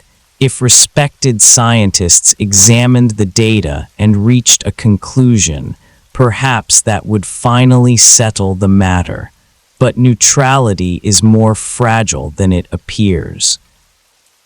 Early in the project, internal memos surfaced suggesting that Condon had expressed skepticism about UFOs before the investigation was complete. Critics later argued that this signaled a predetermined conclusion. Supporters countered that initial skepticism does not invalidate careful research. Both things can be true at once. A scientist can doubt a hypothesis and still test it honestly. The study examined selected cases, including some from Blue Book's unidentified category. Researchers conducted interviews, analyzed physical evidence where available, and reviewed documentation. The final report, released in 1968, was long, detailed, dense in places. And its conclusion was clear in tone. Further extensive study of UFOs was unlikely to yield major scientific discoveries. Unlikely, not impossible, but not promising enough to justify continued investment. The Air Force responded swiftly.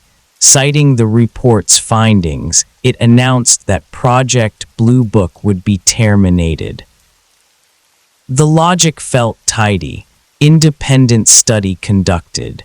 Conclusion reached. Program closed. But here's where things become quietly complicated. Some scientists who read the Condon Report noted that certain case analyses within the body of the report acknowledged puzzling elements. A few cases remained unexplained even after academic review. Yet the overall summary emphasized the low probability of significant scientific payoff. In other words, the report contained nuance. The conclusion compressed it. This pattern may sound familiar by now. Detailed uncertainty, confident summary. To be fair, scientific funding decisions often rely on probability assessments. If a field shows little promise of breakthrough after years of study, resources shift elsewhere. That is rational. But critics argued that the Condon Report's tone discouraged further inquiry rather than simply evaluating existing data. Some felt it closed a door prematurely. J. Alan Hynek was among those who expressed dissatisfaction.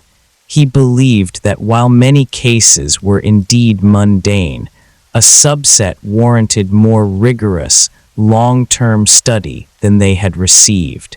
He did not accuse the University of Colorado team of fraud. He questioned whether the scope and framing of the study allowed for genuine exploration. There is a subtle but important difference between asking, "Are UFOs extraterrestrial spacecraft?"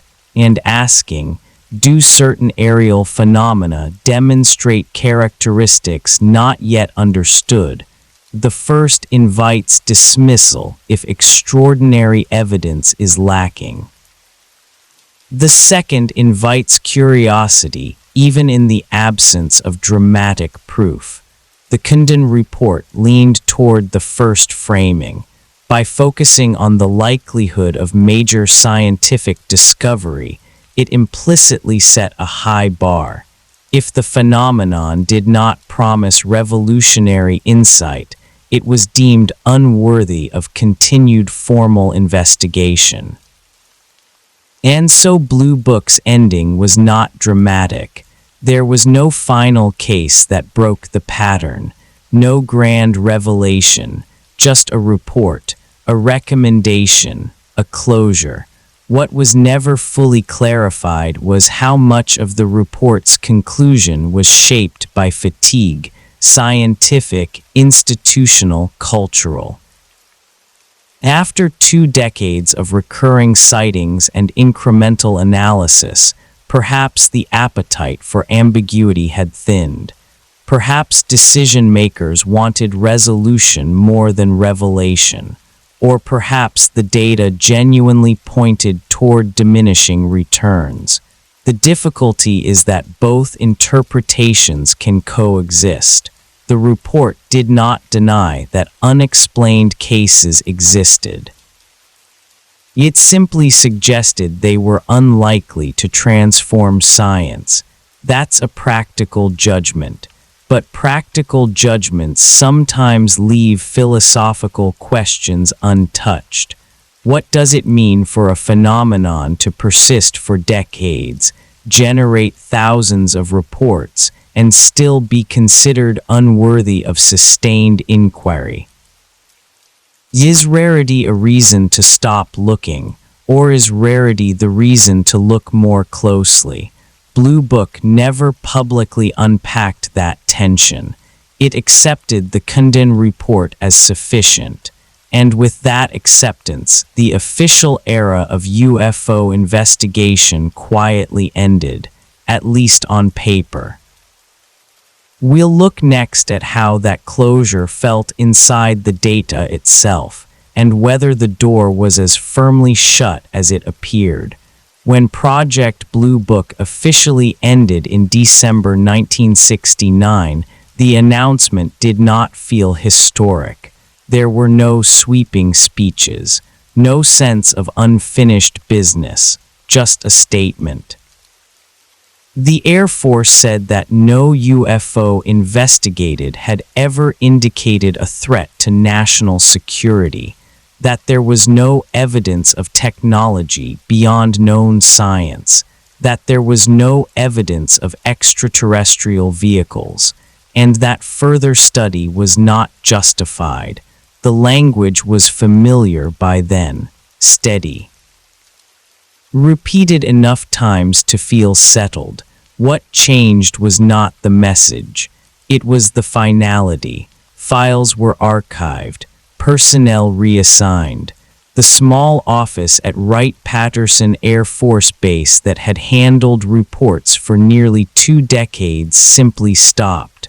But here's something that rarely gets lingered on. The Condon Report did not examine all 12,000-plus cases. It reviewed a selection, a sample considered representative. Sampling is normal in research. You cannot analyze everything with equal depth. Still, that means the closure of Blue Book rested partly on extrapolation. On the belief that the examined cases reflected the whole. Perhaps they did, but perhaps certain patterns remained buried in the larger archive, unnoticed because they were dispersed across years and categories. Another quiet detail, some members of the Condon study team reportedly disagreed internally about the tone of the final conclusions. A few later suggested that while many cases were indeed unremarkable, others were more intriguing than the summary implied. Scientific reports often contain internal disagreements. That's not unusual. What is unusual is how strongly the concluding statement shaped policy. The Air Force did not say, "We will reduce funding but maintain minimal monitoring." It said further study was not warranted. That is a door closing. And yet, almost immediately after Blue Book's termination, reports from civilians did not cease. People continued to see lights, shapes, movements they could not explain. The difference was institutional. There was no longer an official, public program collecting and analyzing them in the same way. If you were a pilot in 1970 and saw something unusual, the pathway for reporting felt less defined. The social stigma remained. The formal outlet had disappeared. Closure at the institutional level does not erase experience at the individual level. It only shifts responsibility. Blue Book's ending also created a narrative vacuum. For nearly 20 years, the Air Force had been the visible authority on UFOs. Even if its answers frustrated some, it provided structure. When that structure vanished, interpretation fragmented. Private research groups stepped in. Independent investigators compiled their own databases. The phenomenon moved further into the cultural margins, and because the official stance had been so firm, any later acknowledgement of uncertainty would appear contradictory. This is where the quiet irony begins to form. By declaring the subject resolved, the government raised the stakes of any future reconsideration. If decades later, officials were to admit that certain aerial phenomena remained unidentified or worthy of study, it would invite a simple question. What changed? Was the original conclusion incomplete, or did new data emerge? Blue Book never clarified what threshold would justify reopening the inquiry. It implied there was none. Yet history has a way of circling back. For now, stay in 1969. Imagine the shelves of case files, reports typed on thin paper, hand-drawn sketches clipped to witness statements, radar logs annotated in pencil. Each file represents a moment when someone looked up and hesitated. Those moments did not disappear when the program did. They simply stopped accumulating in that particular archive. The Condon Report concluded that UFO study had yielded little of scientific value. That may have been true by its chosen metrics. But value is defined by criteria. If the goal was to discover revolutionary physics, the return seemed low.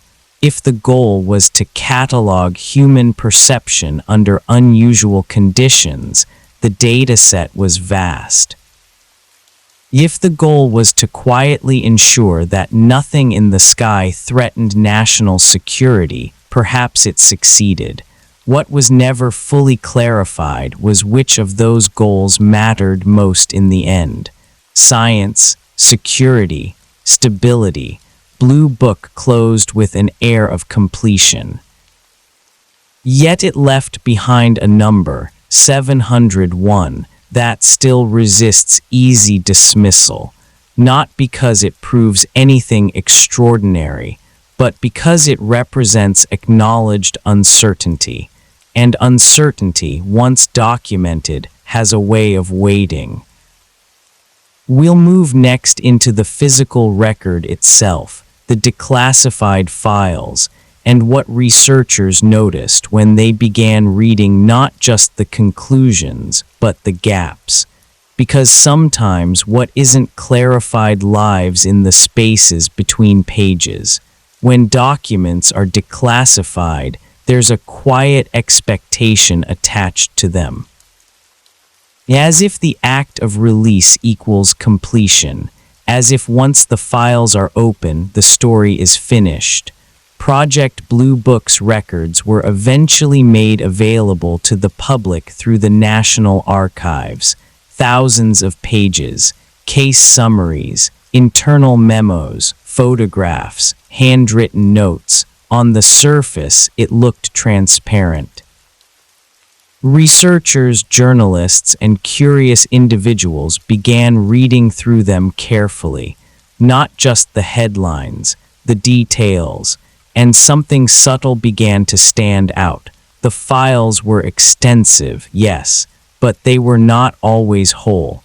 In some cases, attachments referenced in summaries were missing. The memo might mention a photograph that was not included. A radar analysis alluded to data not preserved in the archive copy. That doesn't automatically imply removal. Records degrade. Paper gets misfiled. Bureaucracies lose track of things, but patterns matter. Some researchers noted that certain high-profile cases appeared thinner in documentation than expected. Not empty, just lighter. A summary paragraph where you might expect pages of analysis. Occasional redactions, though fewer than in many other Cold War-era documents. And then there were references to other agencies.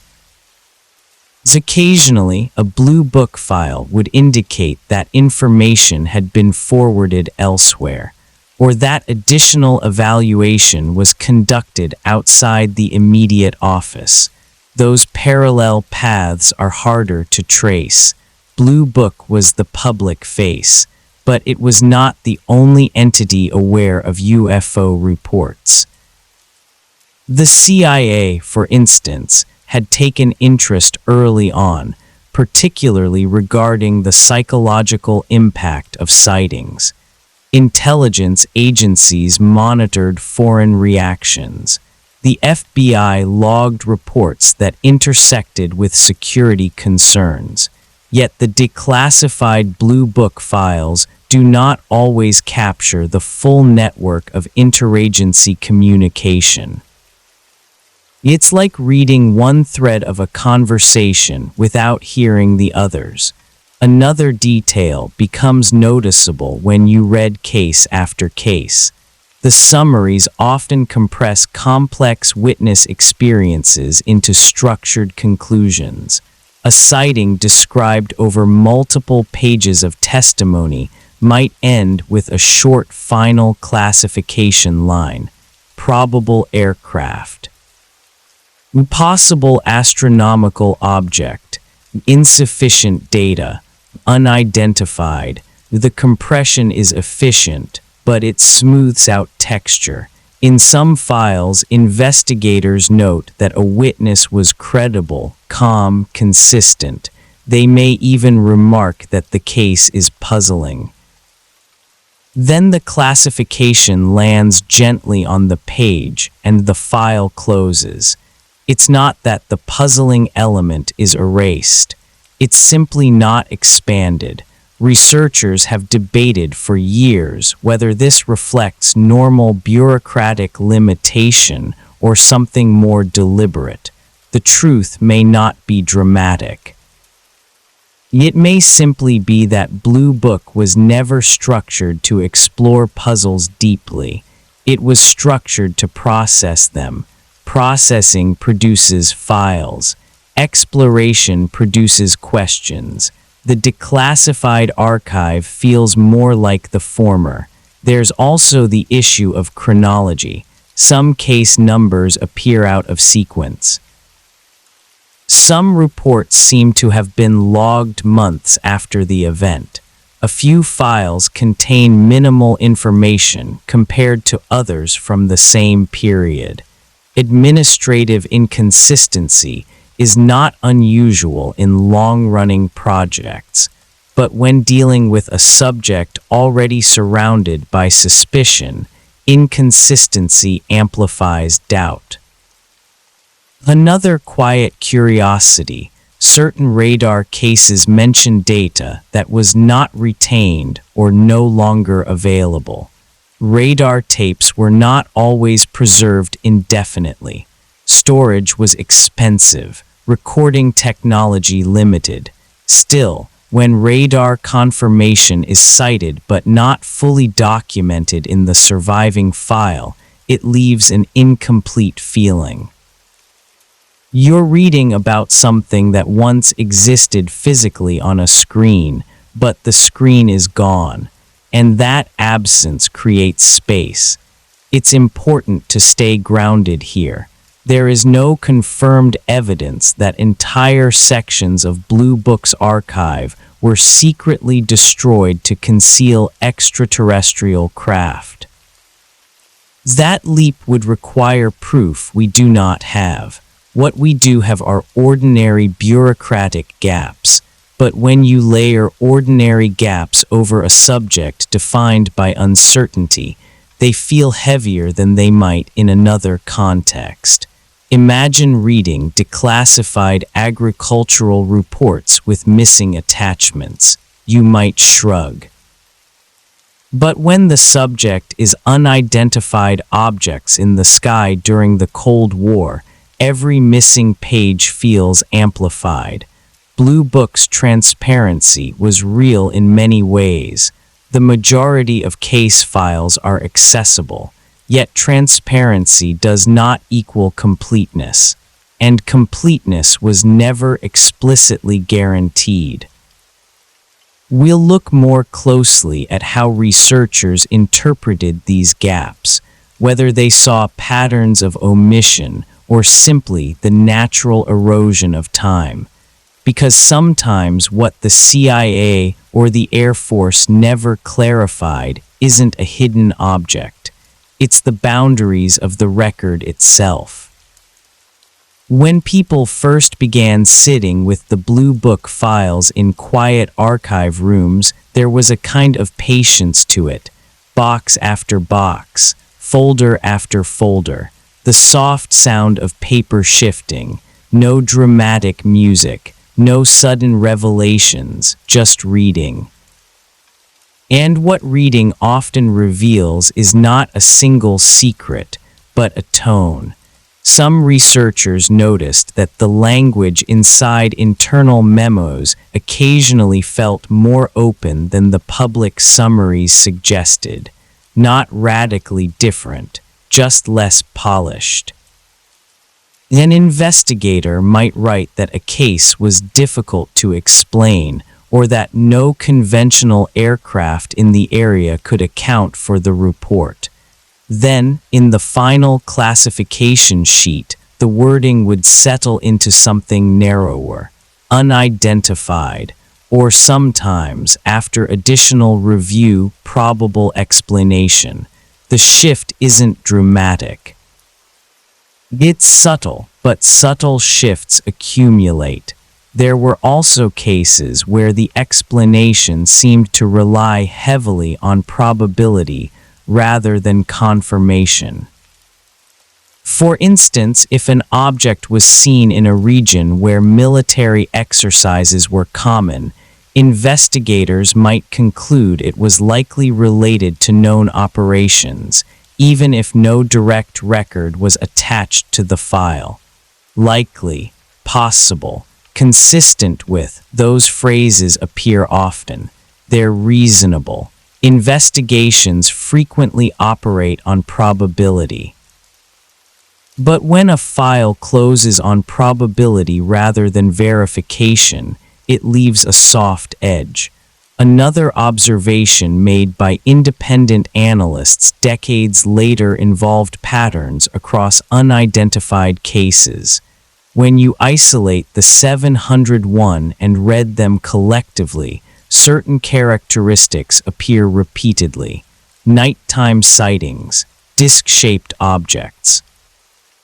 Reports of rapid acceleration or silent hovering. That doesn't prove those characteristics reflect something extraordinary. Human perception has patterns too. Cultural imagery influences description. Still, it's interesting that the unexplained cases often shared structural similarities. Blue Book did not publish a deep comparative study of its unidentified subset before closing. It presented the number, not the pattern. Perhaps resources were too limited, perhaps the perceived value was too low, or perhaps once the decision to close the project had formed, deeper pattern analysis felt unnecessary. There's another quiet aspect of the declassified files: tone drift over time. Early reports from the late 1940s and early 1950s sometimes carry a sense of urgency. Later ones often read more administrative. It's as if the phenomenon became normalized internally, even when unresolved. Normalization can be stabilizing. It can also reduce curiosity. A recurring mystery that doesn't escalate eventually becomes background noise. And when something becomes background noise, its unresolved pieces lose their sharpness. Some researchers have speculated that additional materials related to UFO investigations might exist outside the Blue Book archive, within intelligence files still partially classified. That's possible. But possibility is not proof. What we can say is this: Blue Book's declassified record is substantial, but not exhaustive of every government interaction with unidentified aerial reports during that era. And that leaves space, not necessarily for hidden spacecraft, but for incomplete understanding of how information flowed. When you step back from the folders and look at the whole picture, Blue Book feels less like a vault of secrets and more like a structured attempt to manage an enduring anomaly. It clarified many cases. It reduced panic. It established official positions. But it never fully clarified how much uncertainty was acceptable, how many unexplained cases could exist without triggering deeper inquiry, how much probability was enough to close a file, where exactly the threshold lay between curiosity and closure. Those boundaries were never spelled out plainly. They were felt. And when boundaries are felt rather than defined, they shift quietly. By the time the files were opened to the public, the decisions were decades old. The people who made them had retired or passed on. Context had faded. We are left with paper that shows effort. Paper that shows limitation. Paper that shows resolution, and sometimes its absence. Next, we'll move forward in time, because what makes Blue Book's unresolved edges more interesting is not just what happened between 1947 and 1969. It's what happened decades later, when the government quietly acknowledged that unidentified aerial phenomena were, once again, worthy of attention. And when that happened, the old certainty began to feel less complete. For a long time, Blue Book felt like the final chapter. If you grew up after 1969, the official story was simple. The Air Force had studied UFOs. It found no threat, no advanced technology, no extraterrestrial craft. The program ended. Case closed. That phrase lingered for decades, and then quietly something shifted. In the early 2000s, long after the Cold War had cooled and Blue Book had settled into history, small conversations began resurfacing inside defense circles. Pilots were reporting encounters again, objects observed on advanced radar systems, infrared cameras capturing shapes that didn't behave as expected. This wasn't public at first. It rarely is. Between 2007 and 2012, a program known as the Advanced Aerospace Threat Identification Program, AATIP, operated within the Department of Defense. Its existence was not widely known until years later, when it was reported publicly. The stated purpose was to investigate unidentified aerial phenomena that might pose a threat to U.S. military assets. The language sounded familiar. Threat assessment, not extraterrestrials, not confirmation of anything extraordinary, just evaluation of potential risk.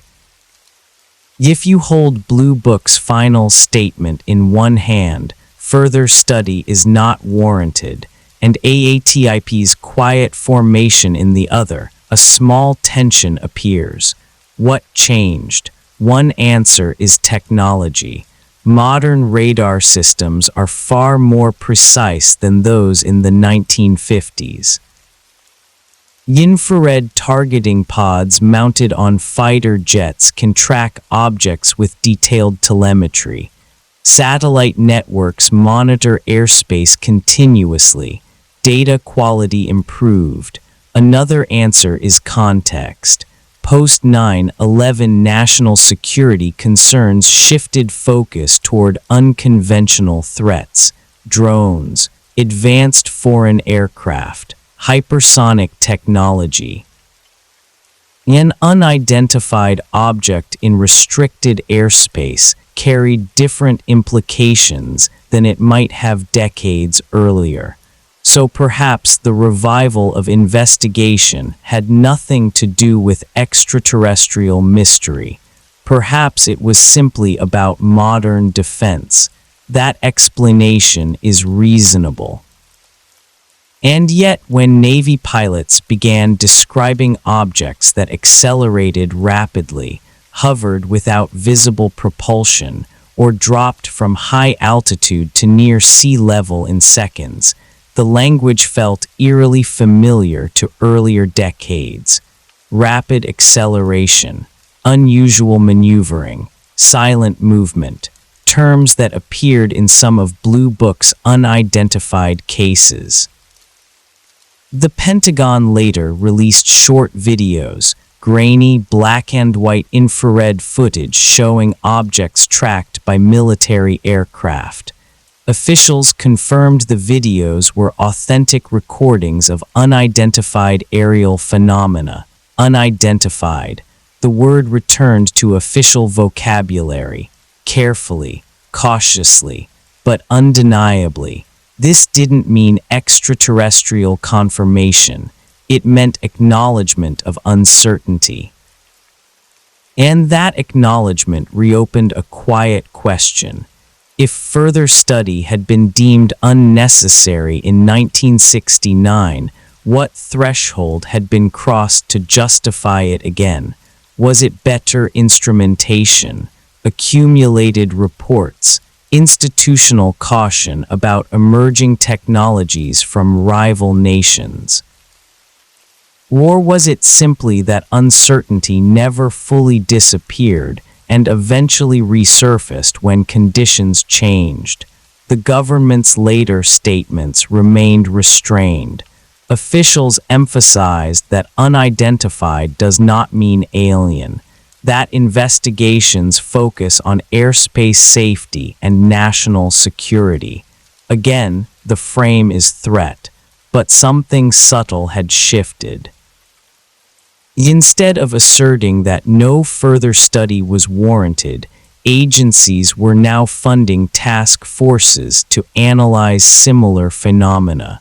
Blue Book's finality felt softer in retrospect. It had not ended the phenomenon.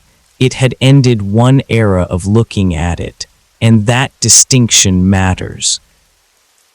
Because if an issue returns after being declared closed, it invites reflection, not necessarily suspicion.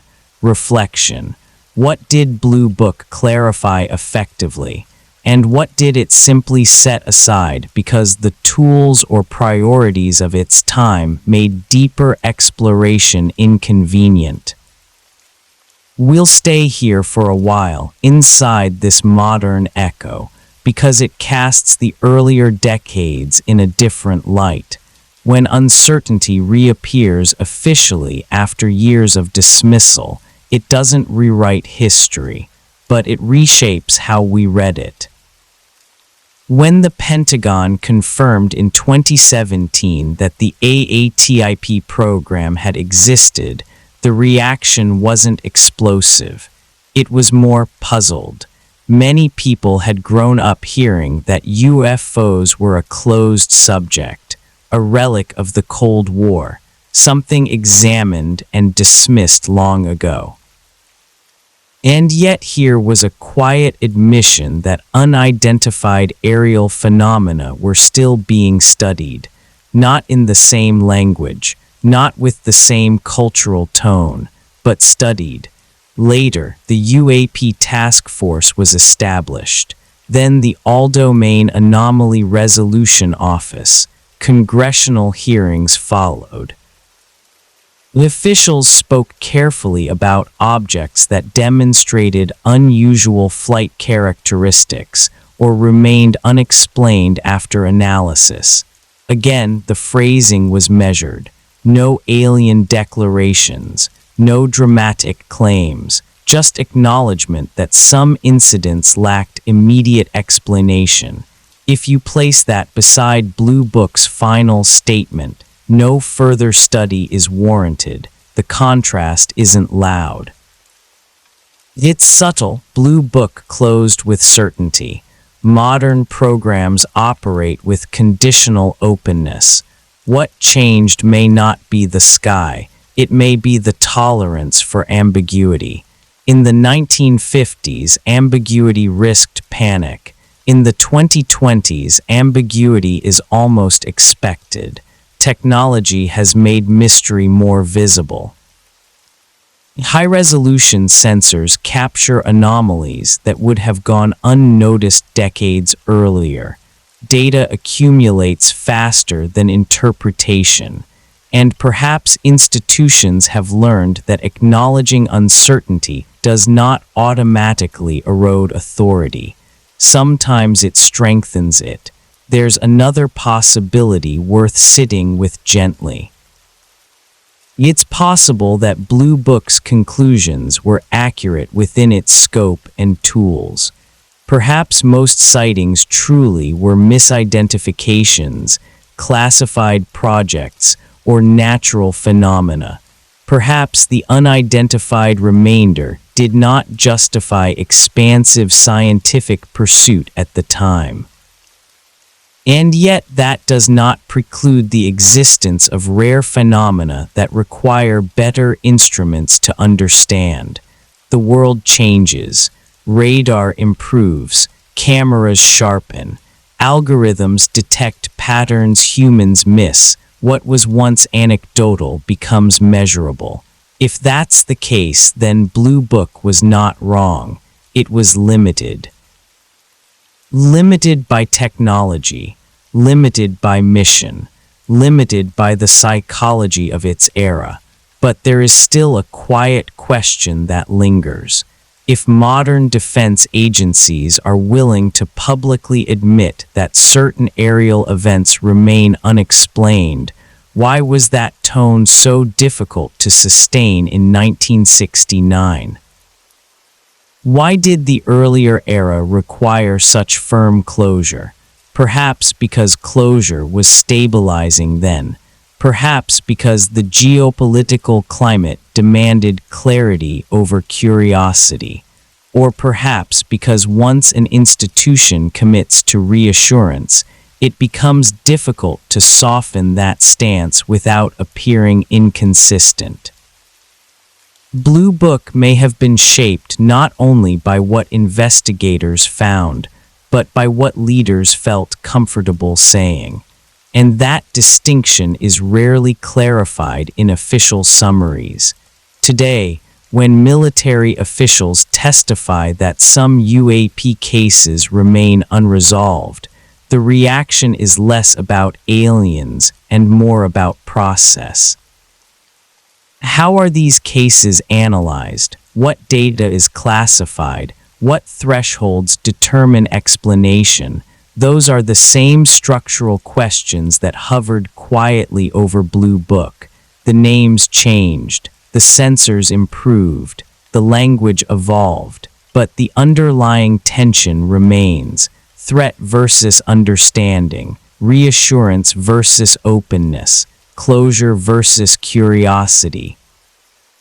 If Project Blue Book left something unclarified, it may not be a hidden craft or a suppressed discovery. It may be the boundary between those tensions, the point at which investigation becomes management, the moment when uncertainty is deemed acceptable as long as it remains small. We'll move now into the final chapter, not to solve the mystery, but to sit with the space it leaves behind, because sometimes what echoes longest isn't the sighting itself, it's the silence that follows an official answer. If you step back from the documents, the press conferences, the radar screens and percentages, what remains is something quieter, a feeling. Project Blue Book lasted 17 years. That's long enough to shape culture, long enough to influence how people speak about what they see in the sky. And when it ended, it didn't explode. It settled. The official answer was calm, measured, final enough to discourage further questions, but not dramatic enough to invite revolt. No threat, no extraordinary technology, no visitors from elsewhere. Those phrases did their work. They lowered the temperature. But they also created a subtle boundary around curiosity. For decades, to speak seriously about unidentified flying objects was to risk being placed outside seriousness itself. Scientists hesitated. Pilots stayed quiet. Civilians second-guessed their own perceptions. Closure, even partial closure, shapes behavior. And that may be one of the most important things Blue Book never clarified. Not what it found, but what its tone did, because tone travels farther than data. If an institution says with confidence that something is settled, the social cost of revisiting it rises. And that cost lingers long after the files are boxed.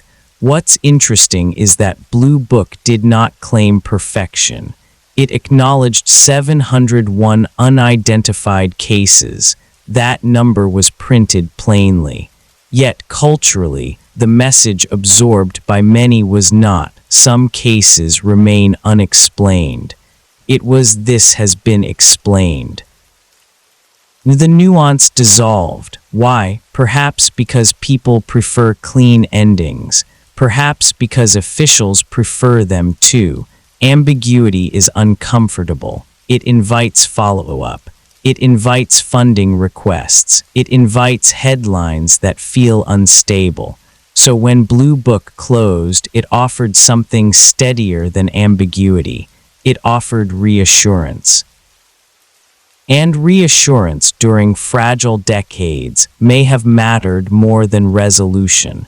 But reassurance has a half-life. As years pass and new information emerges, new programs, new videos, new admissions of uncertainty, the old certainty feels thinner, not false, just incomplete, and incompleteness is not the same as deception. It can simply be the product of limits, limits of technology, limits of mandate, limits of cultural tolerance for not knowing. If you read the Blue Book files today, they do not feel like the archive of a grand cover-up. They feel like the archive of an institution trying to manage something persistent with tools that were never quite enough, trying to be scientific within a military frame, trying to be transparent within a classified world, trying to be calm within a fearful era. And in that effort, certain questions were softened rather than sharpened. Certain ambiguities were accepted rather than explored. The project clarified what it could measure. It did not fully clarify what it could not. And maybe that's the part that lingers, not hidden spacecraft, not secret treaties. Just the quiet acknowledgement that some portion of experience resisted categorization and was set aside because it did not fit the priorities of the moment. We'll sit with that for a little longer. Because endings, especially official ones, often tell us as much about what a society needs to believe as they do about what it knows. There's a soft irony in all of this. Project Blue Book was created to bring order to uncertainty, and in many ways it did. It built forms, categories, procedures.